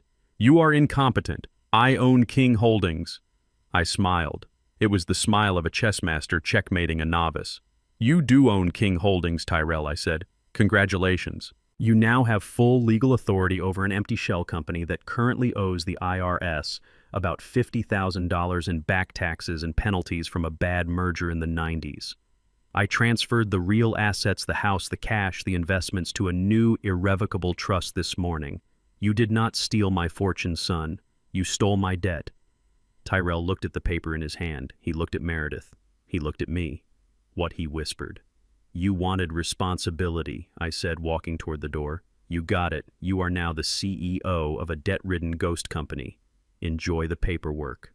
I walked out of the sweltering house into the night air. I left them standing in the wreckage of their own greed, holding a piece of paper that was worth less than the ink used to sign it. They thought they had trapped me, but they had only trapped themselves, and the walls were closing in fast. Tyrell walked into the First National Bank like he owned the building. He was wearing the same suit he had worn the night before, the one stained with sweat and regret, but in his mind he was already wearing Armani. He had the power of attorney document clutched in his hand like a winning lottery ticket. He had driven the rusty 1990 Ford truck to the bank, parking it aggressively in a spot reserved for handicap access, because he figured the fine did not matter anymore. He was rich, he was powerful, he was the new CEO of King Holdings. He marched past the teller's line, ignoring the people waiting. He went straight to the glass-walled office at the back. This was the office of Mr. Sterling, the branch manager. Sterling was an old friend of mine. We played chess on Thursdays. He knew my finances better than anyone except Miss Kwan. He also knew Tyrell. He had watched Tyrell grow up from a spoiled child into a spoiled adult. Tyrell pushed the door open without knocking. He slammed the document onto Sterling's mahogany desk. Good morning, Sterling, Tyrell said, his voice booming with unearned confidence. I am here to take control. My father has been incapacitated. I am the new signatory for all accounts related to King Holdings, LLC. Transfer everything to my personal account immediately. Mr. Sterling looked up from his computer. He adjusted his glasses. He did not look surprised. He looked tired. He looked like a man who was watching a car crash in slow motion. Good morning, Tyrell, Mr. Sterling said calmly. Please sit down. I do not want to sit, Tyrell snapped. I want my money. I want access to the operating accounts, the investment portfolios, and the liquid cash. Dad signed it over last night. It is all legal. Look at the signature. Sterling picked up the document.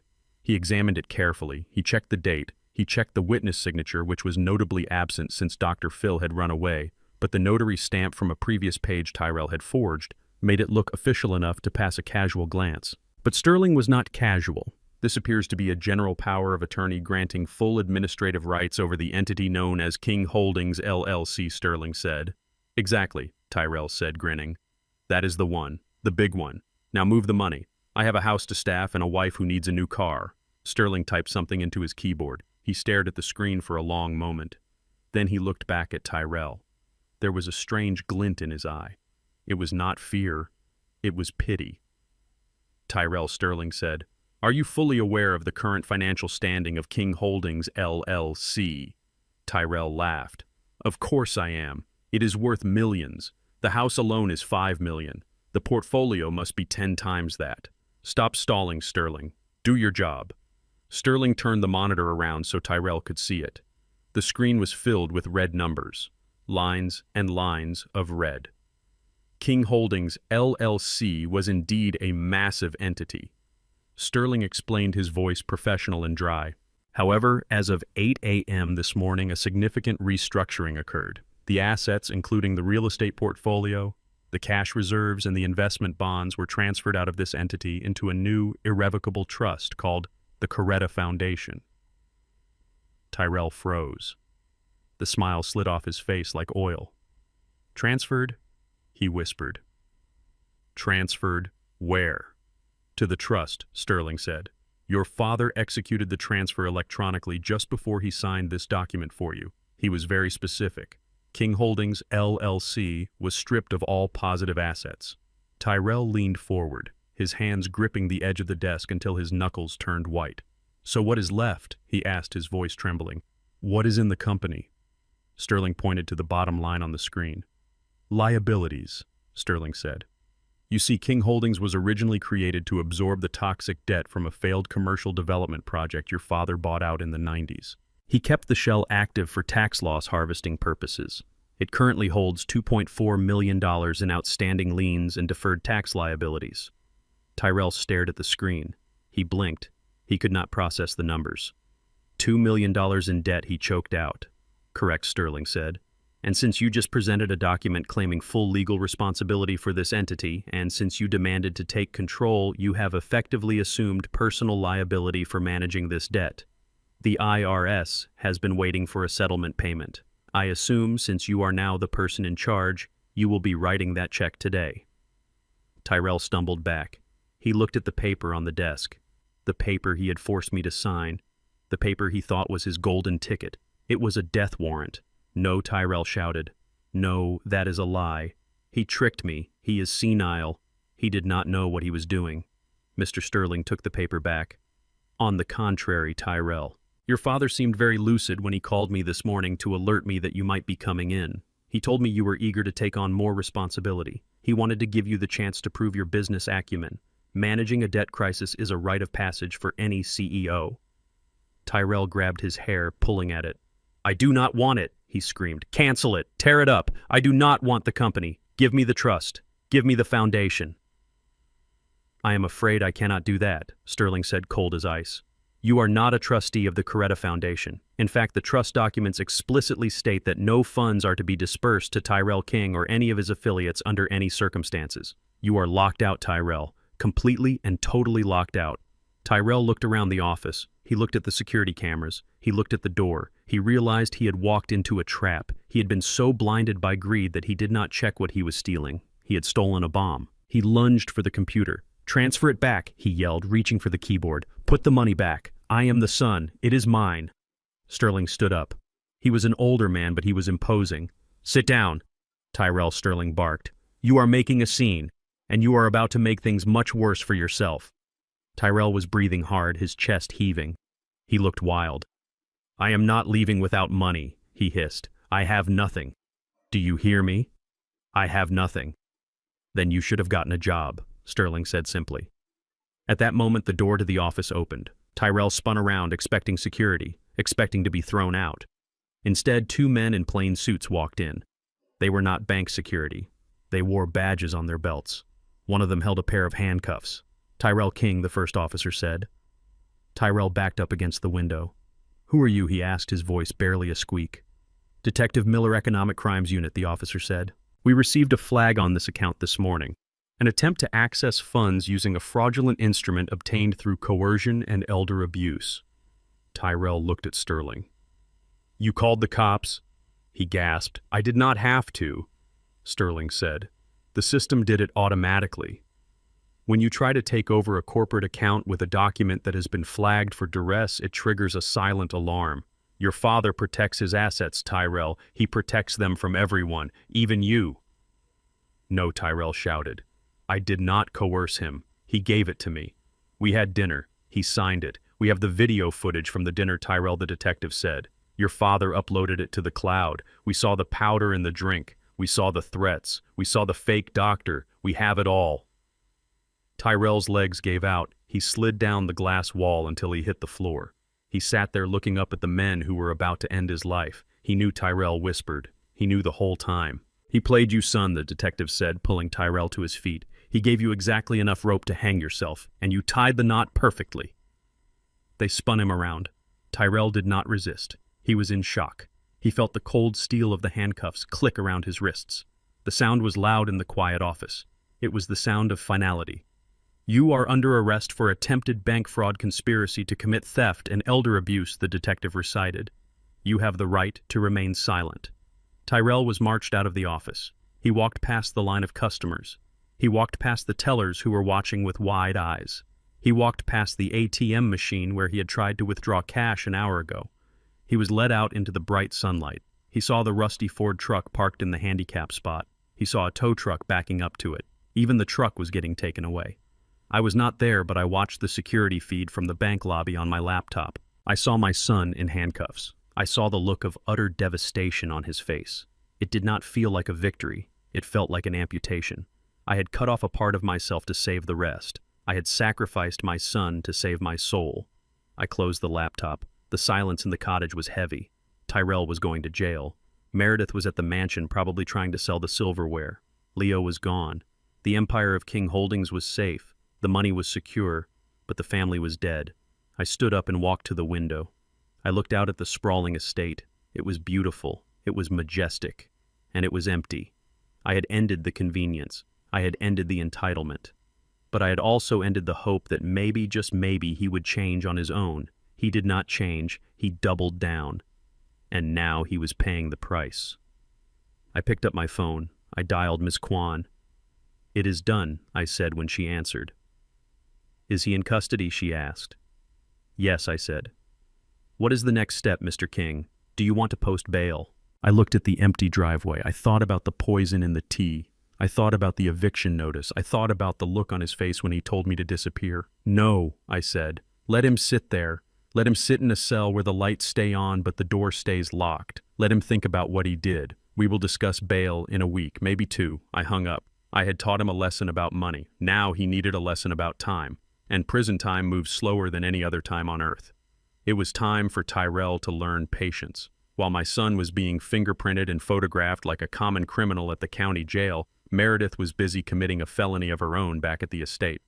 I sat in my temporary office a few miles away watching the security feed on my monitor. The connection was crystal clear. I could see the sweat glistening on her forehead. I could see the manic desperation in her eyes. She did not know Tyrell had been arrested. She did not know her husband was currently trading his designer suit for an orange jumpsuit. She thought he was at the bank securing their fortune. She thought she was just doing her part to secure the backup plan. She was inside my guest cottage. She had broken the window in the back door to get in. She was tearing the place apart. She pulled books off the shelves. She ripped the cushions off the sofa. She was looking for cash. She was looking for gold. She was looking for anything she could pawn or steal to keep her illusion of a life afloat for a few more days. She finally found what she was looking for in the closet. I had a wall safe installed behind a row of my old work coats. It was not a high-tech digital safe. It was an old, heavy steel box with a dial combination. I kept it there not because I possessed stacks of money, but because I possessed memories. Meredith did not know the combination, but she did not care about subtlety. She had gone to my workshop in the garage and found an angle grinder. It was a heavy industrial tool I used for cutting steel pipe. She dragged it into the bedroom, the extension cord trailing behind her like a long orange snake. She plugged it in. She put on a pair of my safety goggles, which looked ridiculous over her designer sunglasses. She revved the tool. The sound was deafening even through the speakers of my laptop. A high-pitched scream of metal on metal. Sparks flew. They showered over her expensive shoes. They scorched the carpet. She did not stop. She pressed the grinding wheel against the hinges of the safe with a ferocity that was terrifying to watch. She was not a woman anymore. She was a creature of pure greed. She was cutting through steel to get to the heart of what she thought I was. It took her 20 minutes, the room filled with the smell of burnt metal and ozone. Finally, the top hinge gave way with a loud crack, then the bottom one. The heavy door of the safe clattered onto the floor. Meredith dropped the grinder. She was panting heavily. Her hands were black with soot. She fell to her knees in front of the open safe. She reached inside, her fingers trembling with anticipation. She expected to find stacks of $100 bills. She expected to find diamonds. She expected to find the secret hoard of a miser. She pulled out the contents. There was no cash. There were no jewels. There was only a stack of documents bound together with a rubber band and a few leather-bound notebooks. She threw them on the floor in frustration. She reached back in, feeling around the corners of the steel box. Nothing. It was empty. "Where is it?" she screamed at the empty metal box. Where is the money, you old hoarder? She grabbed the stack of papers she had discarded. She started ripping through them, looking for a bank book, looking for an account number, looking for anything that had a dollar sign on it. She scattered the papers across the floor. Then something caught her eye. It was a thick document with a gold seal on the front. The paper was heavy and textured. It looked official. It looked important. She picked it up. She wiped the soot from her hands onto her dress and opened the document. I zoomed in with the camera. I knew exactly what she was holding. It was United States Patent Number 452901, dated 1985. Meredith frowned. She read the title. High-pressure hydraulic stabilization valve for heavy armored vehicles. She flipped the page. She saw the technical drawings, complex schematics of fluid dynamics and mechanical engineering. At the bottom of every page was the name of the inventor, Marshall King. She picked up another document. It was a letter. The letterhead was embossed with the seal of the United States Department of Defense. Dear Mr. King, the letter read, on behalf of the Procurement Division, we are pleased to inform you that your prototype has exceeded all performance metrics in field testing. The stabilization offered by your valve system will revolutionize the operational capacity of our ground transport units. We are prepared to move forward with the exclusive licensing contract as discussed. Meredith stopped breathing. She read the date on the letter, 1986. She picked up a third document. It was a royalty statement from a defense contractor. It was dated last year. It listed the number of units manufactured. It listed the royalty per unit. And at the bottom, it listed the annual payout, $3.2 million. Meredith gasped. The paper shook in her hands. She looked at the number again. She counted the zeros. She thought I was a mechanic. She thought I fixed transmissions on old Fords. She thought the grease under my fingernails came from changing oil for $20 an hour. She did not know the grease came from my own workshop where I spent 40 years perfecting hydraulic systems for the military. She did not know that every time a tank crossed a desert or a transport truck navigated a mountain pass, my invention was keeping it steady. She did not know that the dirty old man in the guest house was a silent titan of industry. She grabbed one of the leather notebooks. She opened it. It was not a diary. It was a ledger. It contained handwritten notes of every investment I had made since 1990, real estate, tech startups, municipal bonds. She turned the pages frantically. She saw the entry for the estate she was standing on. Paid in full cash 1998. She saw the entry for the building where Tyrell's fake marketing firm rented office space. Owner Marshall King. She saw the entry for the private island in the Caribbean I bought 10 years ago and never visited because I was too busy raising her husband. Meredith sat back on her heels. The realization hit her like a physical blow. She looked around the modest guest cottage. She looked at the simple furniture. She looked at the work clothes hanging in the closet. It was all a choice. I was not poor. I was not struggling. I was not a burden. I was eccentric. I was a billionaire who chose to live like a monk because I valued peace over possessions. And she had treated me like a dog. She remembered every insult. She remembered making me sit at the back of the restaurant. She remembered laughing when I poured the tea into the plant. She remembered telling me to disappear. She looked at the patent document in her hand. That single piece of paper was worth more than her entire life. It was worth more than her parents' lives. It was worth more than the fake status she tried so hard to project. She started to cry. It was not a cry of sadness. It was a cry of pure, agonizing regret. She had been living with a winning lottery ticket in her pocket, and she had used it to wipe her shoes. She had called me stupid. She had called me slow. She had called me useless. And all the while I had been the smartest person in the room. I had invented the very ground she walked on. She grabbed her phone. Her fingers were slippery with sweat and soot. She dialed Tyrell. She needed to tell him. She needed to tell him to stop. She needed to tell him to come back. She needed to tell him to get on his knees and beg. Tyrell, pick up, she screamed at the phone. Pick up, you idiot. We made a mistake. A huge mistake. He is not poor. He is rich. He is richer than God. The phone rang and rang. It went to voicemail. She dialed again and again. She did not know that Tyrell's phone was currently sitting in a plastic bag in the property room of the county jail. She did not know that he had used his one phone call to call a lawyer who hung up on him. She did not know that he was sitting in a holding cell staring at a concrete wall, realizing that his life was over. Meredith threw the phone across the room. It hit the wall and cracked. She looked down at the papers scattered around her, the blueprints, the letters from generals, the thank you notes from engineers. She picked up a photo that had fallen out of the safe. It was a picture of me and my late wife, Coretta. We were standing in front of my first workshop covered in grease holding a wrench. We looked tired, but we looked happy. Meredith looked at Coretta's face. She saw the kindness there. She saw the strength. She realized then that she was the villain. In her own story, she had cast herself as the princess trapped by an ogre. But looking at the evidence, she realized the ogre was the one who built the castle, and she was just the thief who broke in. She had thrown away a diamond to pick up a handful of sand. She curled up on the floor of my closet, clutching the patent to her chest. She rocked back and forth. The smell of burnt metal was still in the air. It smelled like destruction. It smelled like the end. She had broken into the safe to find my weakness. Instead, she had found my strength, and that strength was about to crush her. I closed the laptop. I had seen enough. She knew now. She knew exactly who I was. But it was too late. Knowledge without wisdom is just information. And Meredith had all the information in the world, but she did not have the wisdom to know what to do with it. She stayed there on the floor for hours waiting for a husband who was never coming home. Waiting for a pardon that would never be granted. Waiting for the life she thought she deserved to magically appear. But magic does not exist.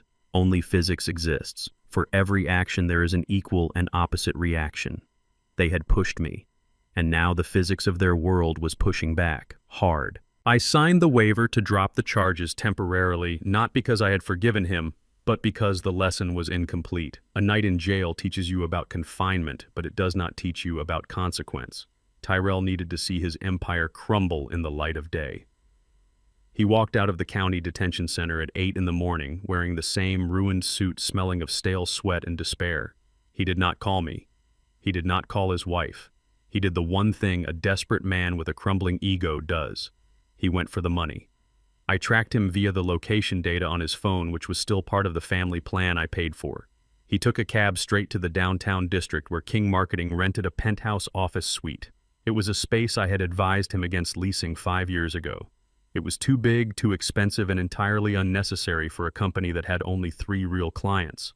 But Tyrell insisted he needed the image to attract talent. He stormed into the lobby of the glass tower. The security guard tried to stop him because he looked like a vagrant, but Tyrell flashed his building pass. He rode the elevator to the 30th floor. I could imagine his internal monologue. He was thinking that if he could just get to the corporate accounts, he could drain the operating capital. He could take the payroll funds, the tax reserves, the client retainers. He could grab a few $100,000 and run. He was willing to burn his employees and his reputation just to keep himself afloat. He burst through the double glass doors of King Marketing expecting to see the bustle of his 20 employees. He expected to hear phones ringing and keyboards clacking. He expected to see the hive of activity that validated his existence as a CEO. Instead, he found silence. The office was empty. The lights were off. The ergonomically designed chairs were pushed in. The desks were cleared of personal items. It looked like a ghost ship. Tyrell ran to the main floor. He looked into the cubicles. Nothing. He ran to the conference room. Empty. "Where is everyone?" he shouted into the void. He ran to his office. The door was unlocked. He rushed to his desk and woke up his computer. He needed to access the online banking portal. He typed in his password. His hands were shaking so badly he messed it up twice. Finally, he got in. He clicked on the Accounts tab. He expected to see the quarterly injection of capital that usually arrived around this time. He expected to see the client retainer from his biggest account, a tech firm that paid $50,000 a month. The screen loaded. Balance $0.00. Tyrell clicked refresh. He clicked it again and again, as if the mouse button was a pump that could draw water from a dry well. "No," he whispered. "This is impossible." The transfer was scheduled. He grabbed his desk phone to call his CFO, a man named Greg who had been with him since the beginning. The line was dead. There was no dial tone. He pulled out his cell phone and dialed Greg. It went straight to voicemail. He dialed the number for the tech firm, his biggest client. "This is Tyrell King," he said, his voice rising in panic. "I need to speak to the director of marketing. It is urgent." "Tyrell," a cold voice answered. "This is the legal department. We were instructed to inform you that our contract with King Marketing was terminated effective this morning due to insolvency and breach of trust. Do not contact us again." The line went dead. Tyrell dropped the phone. He stood in the center of his office, spinning around, looking for something, anything that made sense. His awards on the wall were just plastic. His expensive furniture was just leased. His company was a hologram. Then he saw it. The door to the boardroom at the far end of the hall was slightly ajar. A light was on inside. Tyrell ran toward it. He pushed the door open. I was sitting at the head of the long marble table. I had a cup of coffee in front of me and a single file folder. I was wearing my vintage suit, the one he hated. I looked calm. I looked like I belonged there. Dad Tyrell gasped. "What are you doing here? Where's my staff? Where's my money?" I took a slow sip of coffee. "Your staff resigned, Tyrell," I said. "Greg called a meeting at 8 a.m. He told them the truth. He told them payroll would not be met this week. He told them the company was insolvent. They packed their boxes and left. They have families to feed, son. They cannot eat your promises." Tyrell slammed his hands on the table. "You did this," he screamed. "You sabotaged me. You called the clients. You scared the employees. You are trying to ruin me." "I did not sabotage anything," I said quietly. "I simply stopped propping you up." I opened the folder. Inside was a spreadsheet. It showed 10 years of financial data. It showed the revenue, which was meager. And it showed the capital injections, which were massive. "Look at the numbers, Tyrell," I said, sliding the folder toward him. "Look at them." He refused to look. "I built this company," he shouted. "I am a marketing genius. I won awards. You won awards you paid entry fees for," I corrected him. "And you built nothing." I stood up and walked to the window, looking out at the city skyline. 10 years ago, you came to me with a business plan," I said. "It was full of buzzwords and bad math. I knew it would fail. But you were my son. I wanted you to feel successful. I wanted you to have pride." So I made a call. I turned back to him. "Do you remember your first big investor, the Angel Group from Chicago, the ones who put up the seed money?" "Yes," Tyrell said, defiant. "They believed in me." "I am the Angel Group." "Tyrell," I said. He froze. "What?" "It is a shell company," I explained. "I funded your seed round, $500,000. Tyrell shook his head. "No, that is not true.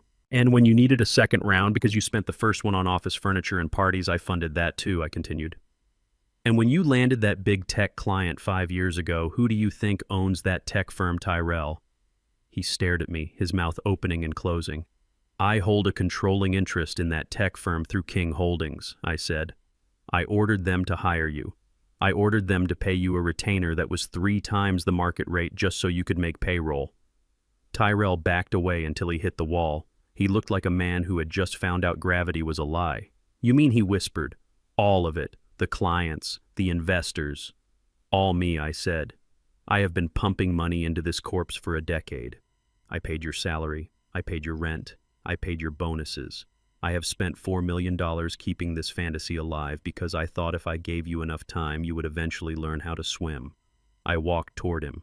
"But you never learned to swim, son. You just learned how to float on my money.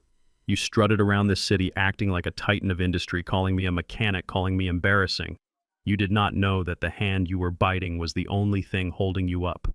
Tyrell slid down the wall. He put his hands over his ears. "Stop it," he cried. "Stop saying that. I am a businessman. You are a child playing store," I said, my voice hard, "and playtime is over." I reached into my pocket and pulled out a document. "This is the withdrawal of funding notice. As the primary shareholder and sole creditor of King Marketing, I am calling in all debts effective immediately. I am liquidating the assets to recoup a fraction of my losses. The computers, the furniture, the lease. It is all being sold." Tyrell looked up at me. Tears were streaming down his face, cutting through the grime from the jail cell. "But Dad," he sobbed. "If you do this, I am bankrupt. I will have that mark on my record for 7 years. I will never get a loan. I will never be an executive again." I looked down at him. I remembered the little boy who used to help me sort bolts in the garage. I remembered the teenager who promised to make me proud. And I saw the man who told me to disappear. "You are already bankrupt, Tyrell," I said. "You have been bankrupt morally and financially for years. You just did not know it because I was paying the bills. Now you know." I stepped over his outstretched legs. "The bankruptcy court is down the street," I said. "I suggest you get there early. The line is long." I walked out of the boardroom. I walked through the empty office. I heard him wailing behind me, a sound of pure devastation. He was mourning the death of the man he thought he was. But that man never existed. It was a character I had bought for him. and today I canceled the show. I took the elevator down. I walked out into the street. The sun was shining. The air was clear. I felt a deep sadness, but no regret. He was on his knees. Finally. Now perhaps he could learn how to stand up on his own. The sun had set hours ago, leaving the estate in a blanket of darkness that felt heavy and suffocating. I was in the guest cottage, sitting in my leather armchair with a single lamp on. I was not sleeping. I was waiting. I knew the collapse of Tyrell's company would trigger a reaction. When you destroy the nest, the rats start looking for a new ship. I just did not expect the rat to show up at my door wearing silk. It was just past midnight when I heard the scratching at the door. It was not a knock. It was a soft, tentative sound, like a cat asking to be let in. I checked the security monitor. It was Meredith. But she was not wearing the power suit she had worn to demand the deed. She was not wearing the sweat-stained clothes from the heat wave. She was wearing a translucent silk robe over a nightgown that left very little to the imagination. Her hair was down, brushed out into soft waves. She had applied fresh makeup, trying to cover the dark circles of stress with layers of foundation. I walked to the door and opened it. The humid night air rushed in, carrying the scent of her expensive perfume mixed with the smell of gin she had been drinking. Liquid courage. Marshall. She whispered, her voice husky and trembling. "Can I come in? Please. I am scared." I stepped aside, not because I trusted her, but because I needed to know what her next move was. In war, you do not close your eyes when the enemy walks into your camp. You watch them. She walked into the small living room, hugging herself as if she were freezing despite the 80-degree heat. She looked around the cottage with wide, fearful eyes. "Tyrell has gone crazy." "Marshall," she said, a tear sliding perfectly down her cheek. "He came home from the office completely unhinged. He was screaming. He was throwing things. He blamed me for everything. He said it was my fault he is bankrupt. He said I pushed him too hard." She looked up at me, her eyes pleading for sympathy. "I never wanted any of this," she sobbed. "I told him to stop. I told him we should not treat you like that. But he forced me, Marshall. He is aggressive. You know how he gets. I was just trying to be a good wife. I was trying to survive him.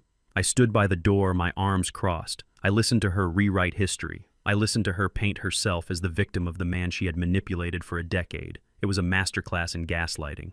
He made me sign those credit card applications. She lied effortlessly. He made me call the forger. I was terrified he would hurt me if I refused. You have to believe me, Marshall. You are the only one who has ever been kind to me." She took a step toward me, letting the robe slip slightly off her shoulder. It was a clumsy attempt at seduction. She thought because I was old and alone, I would be desperate for female attention. She thought she could trade her body for safety. It was insulting. "Sit down, Meredith," I said, pointing to the wooden chair opposite my desk. She sat crossing her legs slowly, trying to catch my eye. I walked to my desk and sat down. I picked up my phone. I tapped the screen, once silently activating a call. I placed the phone face down on the desk. "So, Tyrell is the villain?" I asked, keeping my voice neutral. "And you are the innocent bystander."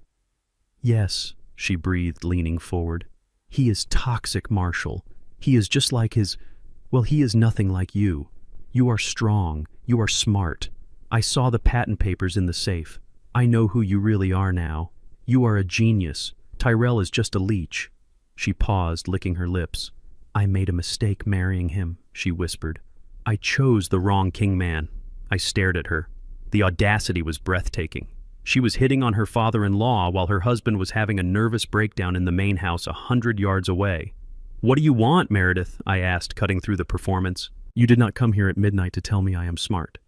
You want something." She stopped crying instantly.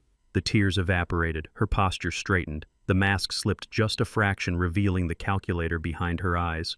"I want out," she said. Her voice was no longer trembling. It was hard. "I want out of this marriage. I want out of this mess. I cannot live in a house with no power. I cannot live with a bankrupt failure who cries on the floor. I am still young Marshall. I am beautiful. I have a life ahead of me." I nodded slowly. "And how can I help you with that?" I asked. She took a deep breath. She looked at the patent documents still scattered on the floor where she had left them days ago. She did the math in her head. "I know you have money," she said. "Real money. Millions." I saw the statements. She leaned in, her eyes locking onto mine. Give me $500,000, she said. I raised an eyebrow. $500,000, I repeated. For what? To disappear, she said, echoing the word Tyrell had used at the restaurant. You give me the money, and I leave. Tonight. I will file for divorce tomorrow from another state. I will sign whatever you want. I will never speak to Tyrell again. I will vanish from your lives forever. I leaned back in my chair. That is a lot of money, Meredith. Why would I pay you to leave when I can just evict you for free in 24 hours? Because of Leo, she said. She dropped the name like an ace of spades. If we go to court for a divorce with Tyrell being broke and homeless, I will get custody, she said. The courts always favor the mother, especially when the father has an arrest record and no income. I will take Leo. I will take him far away, maybe to Europe, maybe to Asia. You will never see him again. Tyrell will never see him again. She smiled a cold, shark-like smile. But for $500,000, I will sign full custody over to Tyrell. Or to you. I do not care. I will sign a document stating I am unfit. I will abandon my parental rights. You can have him. You can raise him. You can turn him into the little genius you always wanted Tyrell to be. I felt a chill go down my spine. She was selling her son. She was trading her own flesh and blood for a payout. She looked at Leo, not as a child, but as an asset to be liquidated before the market crashed. You would give up your son for money, I asked, wanting to be absolutely clear. You would walk away and never contact him again. I am not cut out to be a mother, Marshall, she said, shrugging her silk-covered shoulders. Let us be honest. I like the idea of a child more than the reality. He is expensive. He is needy. And frankly, he reminds me of Tyrell. I want a fresh start. With $500,000, I can start a business in LA or Miami. Leo is better off with you anyway. You have the resources. She reached across the desk, her hand hovering over mine. It is a win-win, Marshall. You get your grandson. You get rid of me, and I get a chance to survive. Just write the check, or transfer it. I know you can do it right now on that laptop. I looked at her hand, manicured, smooth, the hand that had slapped my face at the wedding, the hand that had signed the fake credit card applications, the hand that was now selling a 10-year-old boy. I looked down at my phone, which was still face down on the desk. The call timer was running. Is that your final offer, Meredith? I asked. $500,000 for the boy and the divorce. Yes, she said. Do we have a deal? I reached for the phone. I turned it over. The screen was glowing. The speakerphone icon was lit up. Did you get all that? Tyrell, I asked loudly. Meredith froze. Her eyes went to the phone, her face drained of color, turning a sickly shade of gray. From the speaker came a sound I will never forget. It was a howl, a guttural, animalistic scream of pure betrayal. It sounded like a wounded beast dying in a trap. You monster, Tyrell screamed through the tiny speaker. His voice was distorted by sobbing and rage. You evil witch! You are selling my son! You are selling Leo! Meredith jumped up from the chair, knocking it over. She backed away from the desk, clutching her robe. You set me up! She hissed at me. You old snake! I did not set you up, Meredith, I said, standing up. I just turned on the light. You are the one who showed us what was in the dark. Tyrell was still screaming on the phone. I blamed him, Meredith. I blamed my father. I fought him for you. I went to jail for you. I lost everything for you, and you blame me. You say I forced you, and now you sell our child. I am going to kill you. Do you hear me? If I see you, I will kill you. Meredith looked at the door, then at me. Terror was replacing the greed in her eyes. She realized she had just burned the last bridge she had. She had admitted to extortion. She had admitted to lying, and she had destroyed her marriage in front of a witness. Marshall. Please, she stammered, reaching out a hand. I was desperate. I did not mean it. I was just trying to negotiate. Negotiate, I said, my voice dropping to a whisper that was colder than absolute zero. You do not negotiate with human lives, Meredith. You do not put a price tag on a child. I walked around the desk. She backed up until she hit the wall. I do not buy people, I said, looking down at her. And I certainly do not pay ransom to kidnappers. You have nothing to sell me, Meredith. You have no leverage. You have no power. You are just a woman standing in a stranger's house in her underwear begging for scraps. Get out, I said. Marshall, please. she cried, tears streaming down her face again. But this time they were real tears of fear. Tyrell will hurt me. I cannot go back there. That is between you and your husband, I said. You wanted independence. Go find it. I opened the door. Get out of my house. She looked at me one last time, hoping for a shred of the kindness I had shown her for 10 years, hoping the old fool would return. But the old fool was dead. She ran. She ran out of the cottage into the dark heat of the night. She ran toward the main house where the man she had betrayed was waiting for her. I picked up the phone. Tyrell was no longer screaming. He was sobbing quietly, broken sounds of a man whose soul had been scooped out. Tyrell, I said. Dad, he whispered. I heard it. I heard it all. I know, son, I said. I wanted you to hear it. I wanted you to know who was sleeping next to you. I am sorry, Dad, he wept. I am so sorry. You were right. About everything. We will talk later, I said. Right now you have a wife coming home, and I suggest you call the police before you do something that will put you in prison for the rest of your life. Let her go, Tyrell. Let her run. She is not worth a prison sentence. I hung up the phone. I walked to the window. I watched the shadows moving in the main house. I saw a flashlight beam cutting through the darkness. I saw figures moving. The storm had finally broken. The lies were washed away. All that was left was the wreckage, and in the morning I would have to start cleaning it up. But for tonight I locked the door. I turned off the light, and I sat in the dark listening to the silence of a victory that felt a lot like mourning. Tyrell ran from my guest cottage like a man possessed. He did not run like an athlete. He ran like a wounded animal, crashing through the meticulously landscaped hedges I paid for, stumbling over the cobblestones. I watched him go. I did not follow him immediately. I picked up my tablet and switched the camera feed to the main house living room. I needed to witness the end of the dynasty he thought he was building. He burst through the front door of the mansion. Meredith had just arrived back from her failed negotiation with me. She was standing in the foyer, shaking, trying to pour herself a drink in the dark. She dropped the glass when Tyrell slammed the door so hard the frame cracked. "You sold him," Tyrell screamed. His voice was raw, shredded by the sobbing he had done in my office. "You tried to sell our son for cash." Meredith backed away, her hands raised. She looked terrified. She had never seen Tyrell like this. He was always the passive one, the one she could bully. But grief and betrayal had stripped away his passivity. "Tyrell, listen to me," she pleaded. "I was doing it for us. We need the money." "For us?" Tyrell roared.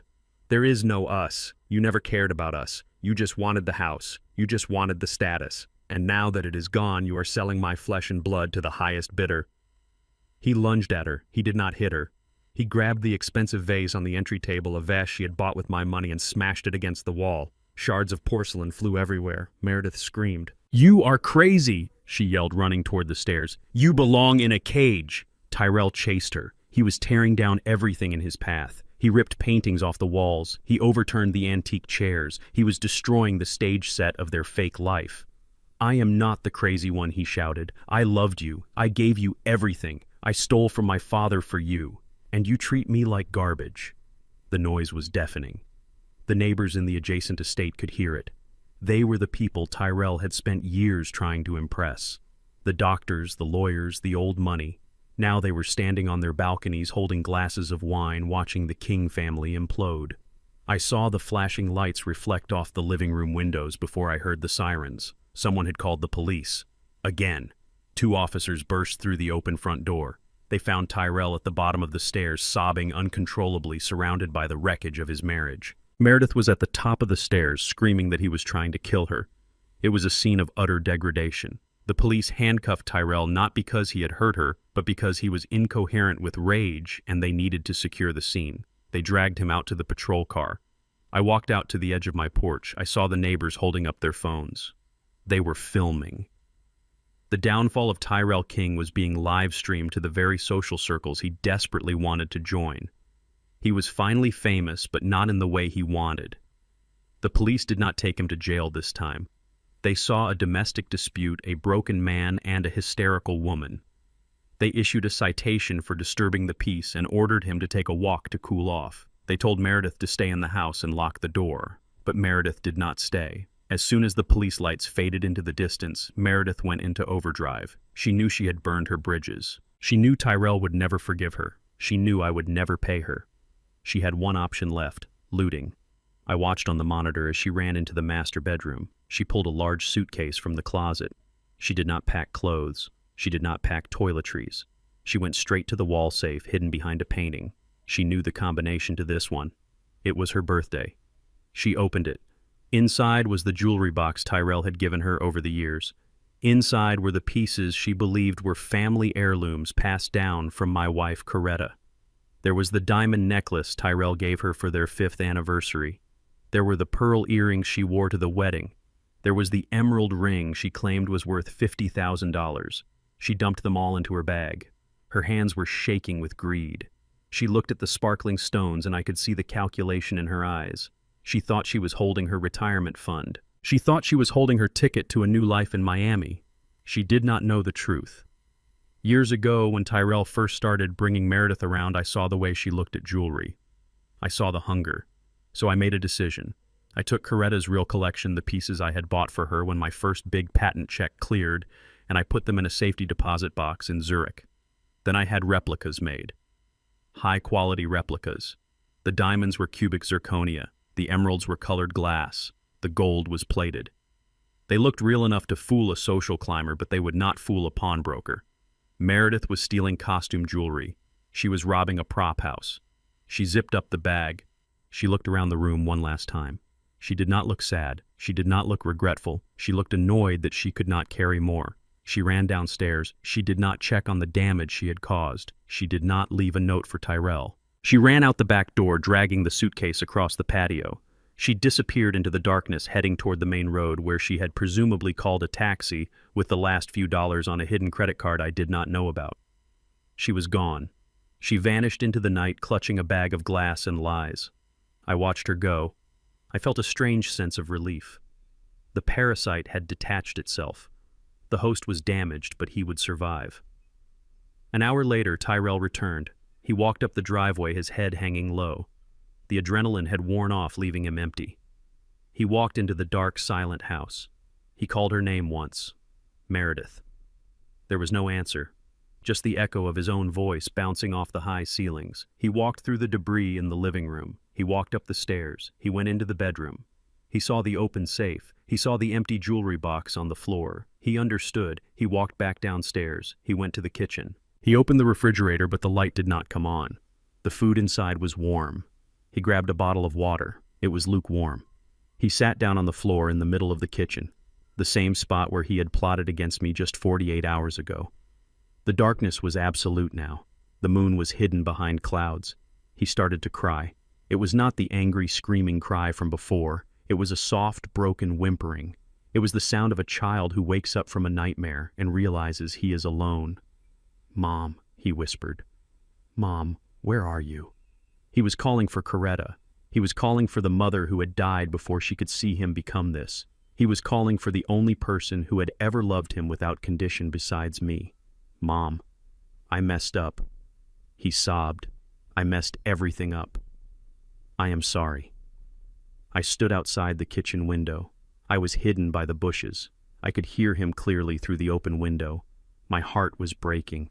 Every instinct in my body told me to go inside, to pick him up, to hold him, to tell him it would be okay, to turn the lights back on and write a check and fix it all.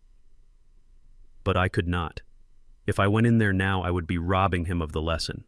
I would be interrupting the pain. And the pain was the only thing that could heal him. The pain was the fire burning away the rot. He needed to sit in the dark. He needed to feel the heat. He needed to know that no one was coming. I pressed my hand against the rough brick of the wall. I closed my eyes. "I am here, son," I whispered to the night. "I am right here. But you have to do this part alone." Tyrell curled up on the floor. He pulled his knees to his chest. He cried until he had no more tears. Then he just lay there staring into the blackness, waiting for a dawn that felt like it would never come. I watched over him until the sun began to crest the horizon. I was his guard. I was his father, but I was no longer his savior. He had to save himself. 3 months is enough time to break a habit, but it is also enough time to break a man. Tyrell was broken. I kept tabs on him, not to help him, but to ensure he did not starve. He was living in a studio apartment on the south side of the city, a place where the sirens wailed all night and the hallways smelled of boiled cabbage and stale cigarettes. He slept on a mattress on the floor because he had sold his furniture to pay the deposit. He had found a job. It was not in marketing. It was not in an office. He was working at a car wash called Sparkle City. It was a high-volume place where they churned out a clean car every 3 minutes. Tyrell was the guy who dried the rims. I drove by one Tuesday afternoon in my old truck just to see. I parked across the street. I saw him. He was wearing a neon yellow polo shirt that was 2 sizes too big and soaking wet. He was on his knees scrubbing the chrome wheels of a BMW. His hands, once manicured and soft, were red and chapped. His face was streaked with grease and sweat. I watched as his manager, a red-faced man named Buck, came storming out of the office. Buck was younger than Tyrell, maybe 25, but he held the power. He pointed a finger in Tyrell's face. "Hey, you missed a spot on the fender," Buck shouted loud enough for me to hear across the traffic. "You are lazy. Do it again. And hurry up, the customer is waiting." Tyrell flinched. I saw his jaw tighten. In the old days, he would have thrown the rag down. He would have screamed, "Do you know who I am?" He would have threatened to sue. But the old Tyrell was dead. The new Tyrell just nodded. "Yes, boss," he said quietly. "I am sorry. I will fix it." He bent down and scrubbed harder. I saw the driver of the BMW watching him. It was a young woman on her phone, probably around Meredith's age. She looked at Tyrell with the same disdain Meredith used to look at waitstaff. She looked at him like he was invisible, like he was part of the machinery. Tyrell felt that look. I saw him shrink under it. He was tasting the bitter pill he had forced others to swallow for years. He was learning what it felt like to be at the bottom of the food chain. He was learning that dignity is not something you buy. It is something you keep inside you when the world tries to take it away. He finished the car. The woman drove off without tipping him. Tyrell wiped his forehead with his forearm. He looked exhausted. He looked thin. But he looked real. For the first time in his life, he was earning his keep. He was trading sweat for bread. It was a brutal lesson, but it was the only one that would stick. While Tyrell was learning how to survive, I was teaching Leo how to live. After Meredith abandoned him to chase a phantom payout in Miami, I petitioned the court for full custody. It was granted immediately given the circumstances. Leo moved into the main house with me, but we did not live like kings. We lived like partners. I pulled him out of St. Augustine's. The place was a factory for entitlement. I enrolled him in the local public school where the kids played basketball on asphalt and traded Pokemon cards instead of stock tips. But the real education happened in the garage. On Saturday mornings, we did not watch cartoons. We put on coveralls. I was teaching Leo how to rebuild the carburetor on a 1965 Mustang. "Grandpa, why do we have to do this?" Leo asked one morning, wiping grease from his nose. "Can we not just pay someone to fix it?" I stopped turning the wrench. I looked at him. He was 10 years old, but he had his father's eyes. I needed to make sure he did not have his father's heart. "Leo," I said, "if you pay someone else to fix your problems, you never learn how the machine works. And if you do not know how it works, you are at the mercy of the person who does. Do you want to be helpless, or do you want to be capable?" "I want to be capable," Leo said. "Then pick up the screwdriver," I said. "Tighten that valve. Feel the tension. When it stops turning, do not force it. You have to listen to the metal." We spent hours in there. I taught him the difference between a Phillips and a flathead. I taught him how to change his own oil. I taught him that grease washes off, but laziness stains you forever. We also started a garden. We dug up a patch of the manicured lawn that Meredith used to yell at the landscapers about. We planted tomatoes, peppers, and squash. I made Leo water them every morning before school. I made him weed the rows in the afternoon. "This is slow," Leo complained after 2 weeks.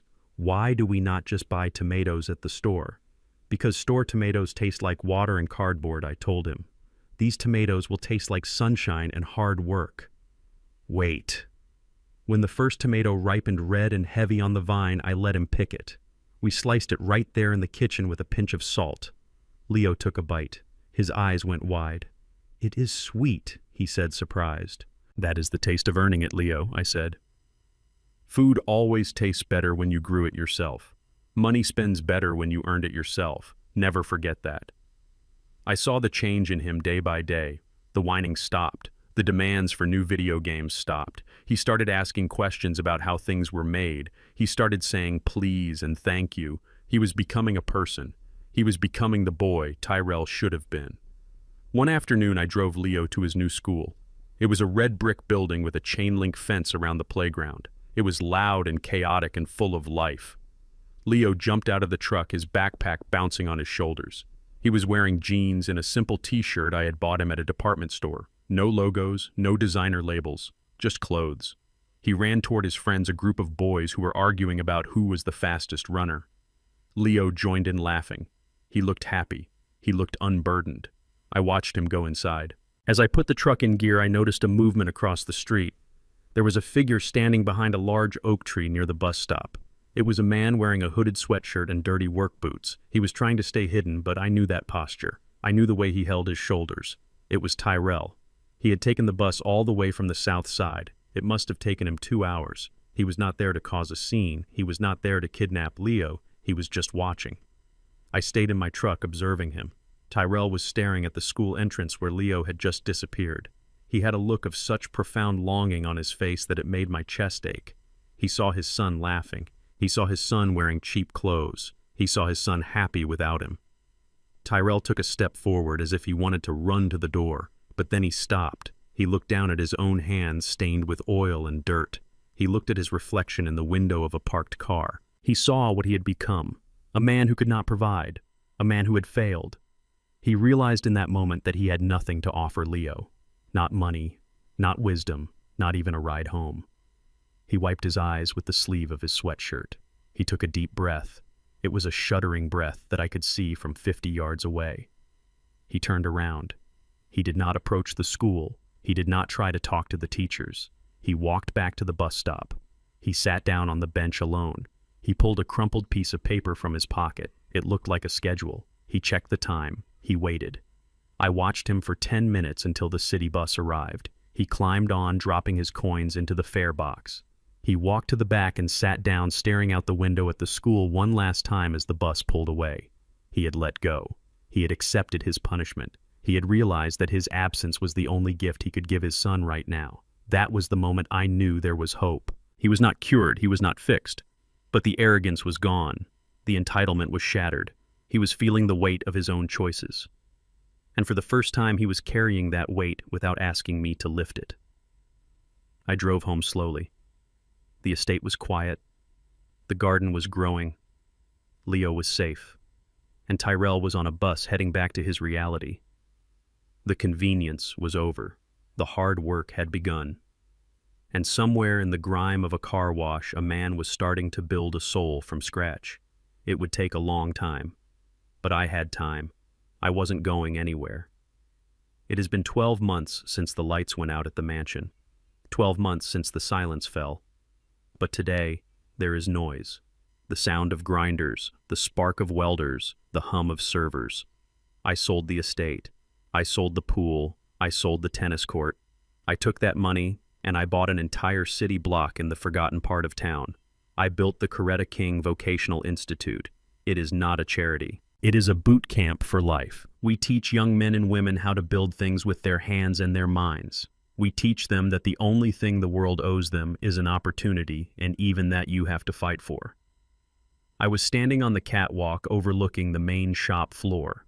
Leo was down there wearing safety goggles, learning how to solder a circuit board. He looked focused. He looked happy. Then the front door opened. The sunlight cut through the dusty air. A man walked in. He hesitated. He looked out of place, not because he was too rich, but because he looked like he expected to be thrown out. It was Tyrell. He was wearing work boots that were scuffed and worn. He wore jeans that had grease stains on the knees. He had lost weight. The soft edges of the executive lifestyle had been chiseled away by a year of manual labor. He looked older. He looked tired, but for the first time in his life, he looked solid. I walked down the metal stairs. The clank of my boots announced my arrival. Tyrell looked up. He did not smile. He took off his baseball cap and held it in his hands. It was a gesture of respect I had never seen from him. "Dad," he said. His voice was rougher, deeper. "Hello, Tyrell," I said, stopping a few feet away. "I heard about this place," he said, looking around at the students. "It is incredible. Mom would have loved it." "Yes, she would have," I said. He looked down at his boots. He took a deep breath. "I am not here for money," he said quickly. "I know better than that now. and I am not here to complain. The car wash promoted me to shift manager last month. I can pay my own rent. That is good to hear, I said. Shift manager. That is responsibility. It is, he said. But it is not a career, and it is not building anything. He looked me in the eye. Dad, a year ago, I sat at a table and told you to disappear. I told you that you were a burden. I told you that you were embarrassing. He paused, fighting to keep his voice steady. I was wrong. I was so wrong. You were not the burden. I was. I was a weight you carried for 35 years. And when you finally put me down, I realized I could not stand on my own legs. I listened. I did not interrupt. This was his confession. I wanted you to disappear because you reminded me of what I was not. Tyrell continued. You were real. I was fake, and I hated you for it. But this last year, scrubbing cars, eating ramen, living in a box, I learned something. I learned that disappearing is easy. Staying is hard. He stepped closer. I want to stay Dad. I want to be part of something real. I want to know my son again. I want him to know me, not the guy in the suit, the guy who works. What are you asking for, Tyrell? I asked. A job, he said. Any job. I do not care what it is. I do not care what it pays. I just want to work here. I want to learn. I want to earn my way back. I looked at him. I saw the calluses on his hands. I saw the humility in his posture. He was not asking for a handout. He was asking for a chance. I looked over at the corner of the shop. There was a janitorial closet. It was open. Inside was a heavy industrial push broom. I walked over and grabbed it. I walked back to Tyrell. I held it out to him. We have a vacancy, I said. Custodial staff. You sweep the shop floor. You clean the bathrooms. You empty the trash. You are the first one in and the last one out. Tyrell looked at the broom. A year ago, he would have thrown it in my face. He would have been insulted. Now he looked at it like it was a lifeline. What does it pay? He asked. For the first month, nothing, I said. It is a probationary period. You prove you can show up. You prove you can do the work that no one else wants to do. You prove you are not too good to clean up another man's mess. If you last 30 days, we will talk about minimum wage. Tyrell reached out. He wrapped his rough hands around the wooden handle. He gripped it tight. I will take it, he said. Start now, I said. That corner by the welding station is a mess. Tyrell nodded. He put his cap back on. He turned and walked toward the corner. He did not hesitate. He did not look for an audience. He just started sweeping. I watched him. The rhythm of the broom against the concrete was a steady scratching sound. Scrape, scrape, scrape. It was the sound of erasing the past. Leo looked up from his soldering. He saw the new janitor. He squinted. Dad. Leo asked, his voice full of disbelief. Tyrell stopped. He leaned on the broom. He looked at his son. He was sweaty. He was dirty. He was a janitor. Hey, Leo, Tyrell said. He smiled. It was a real smile. It reached his eyes. What are you doing? Leo asked, standing up. I am working, son, Tyrell said. I am cleaning the floor. Leo looked at me. He looked back at Tyrell. He smiled too. Cool, Leo said. Make sure you get the metal shavings. They are sharp. I will, Tyrell said. Thanks for the tip. Tyrell went back to sweeping. Leo went back to soldering. I stood there on the shop floor. My heart was full. It was not the pride of a father who sees his son become a CEO. It was the pride of a father who sees his son become a man. I walked to the office door.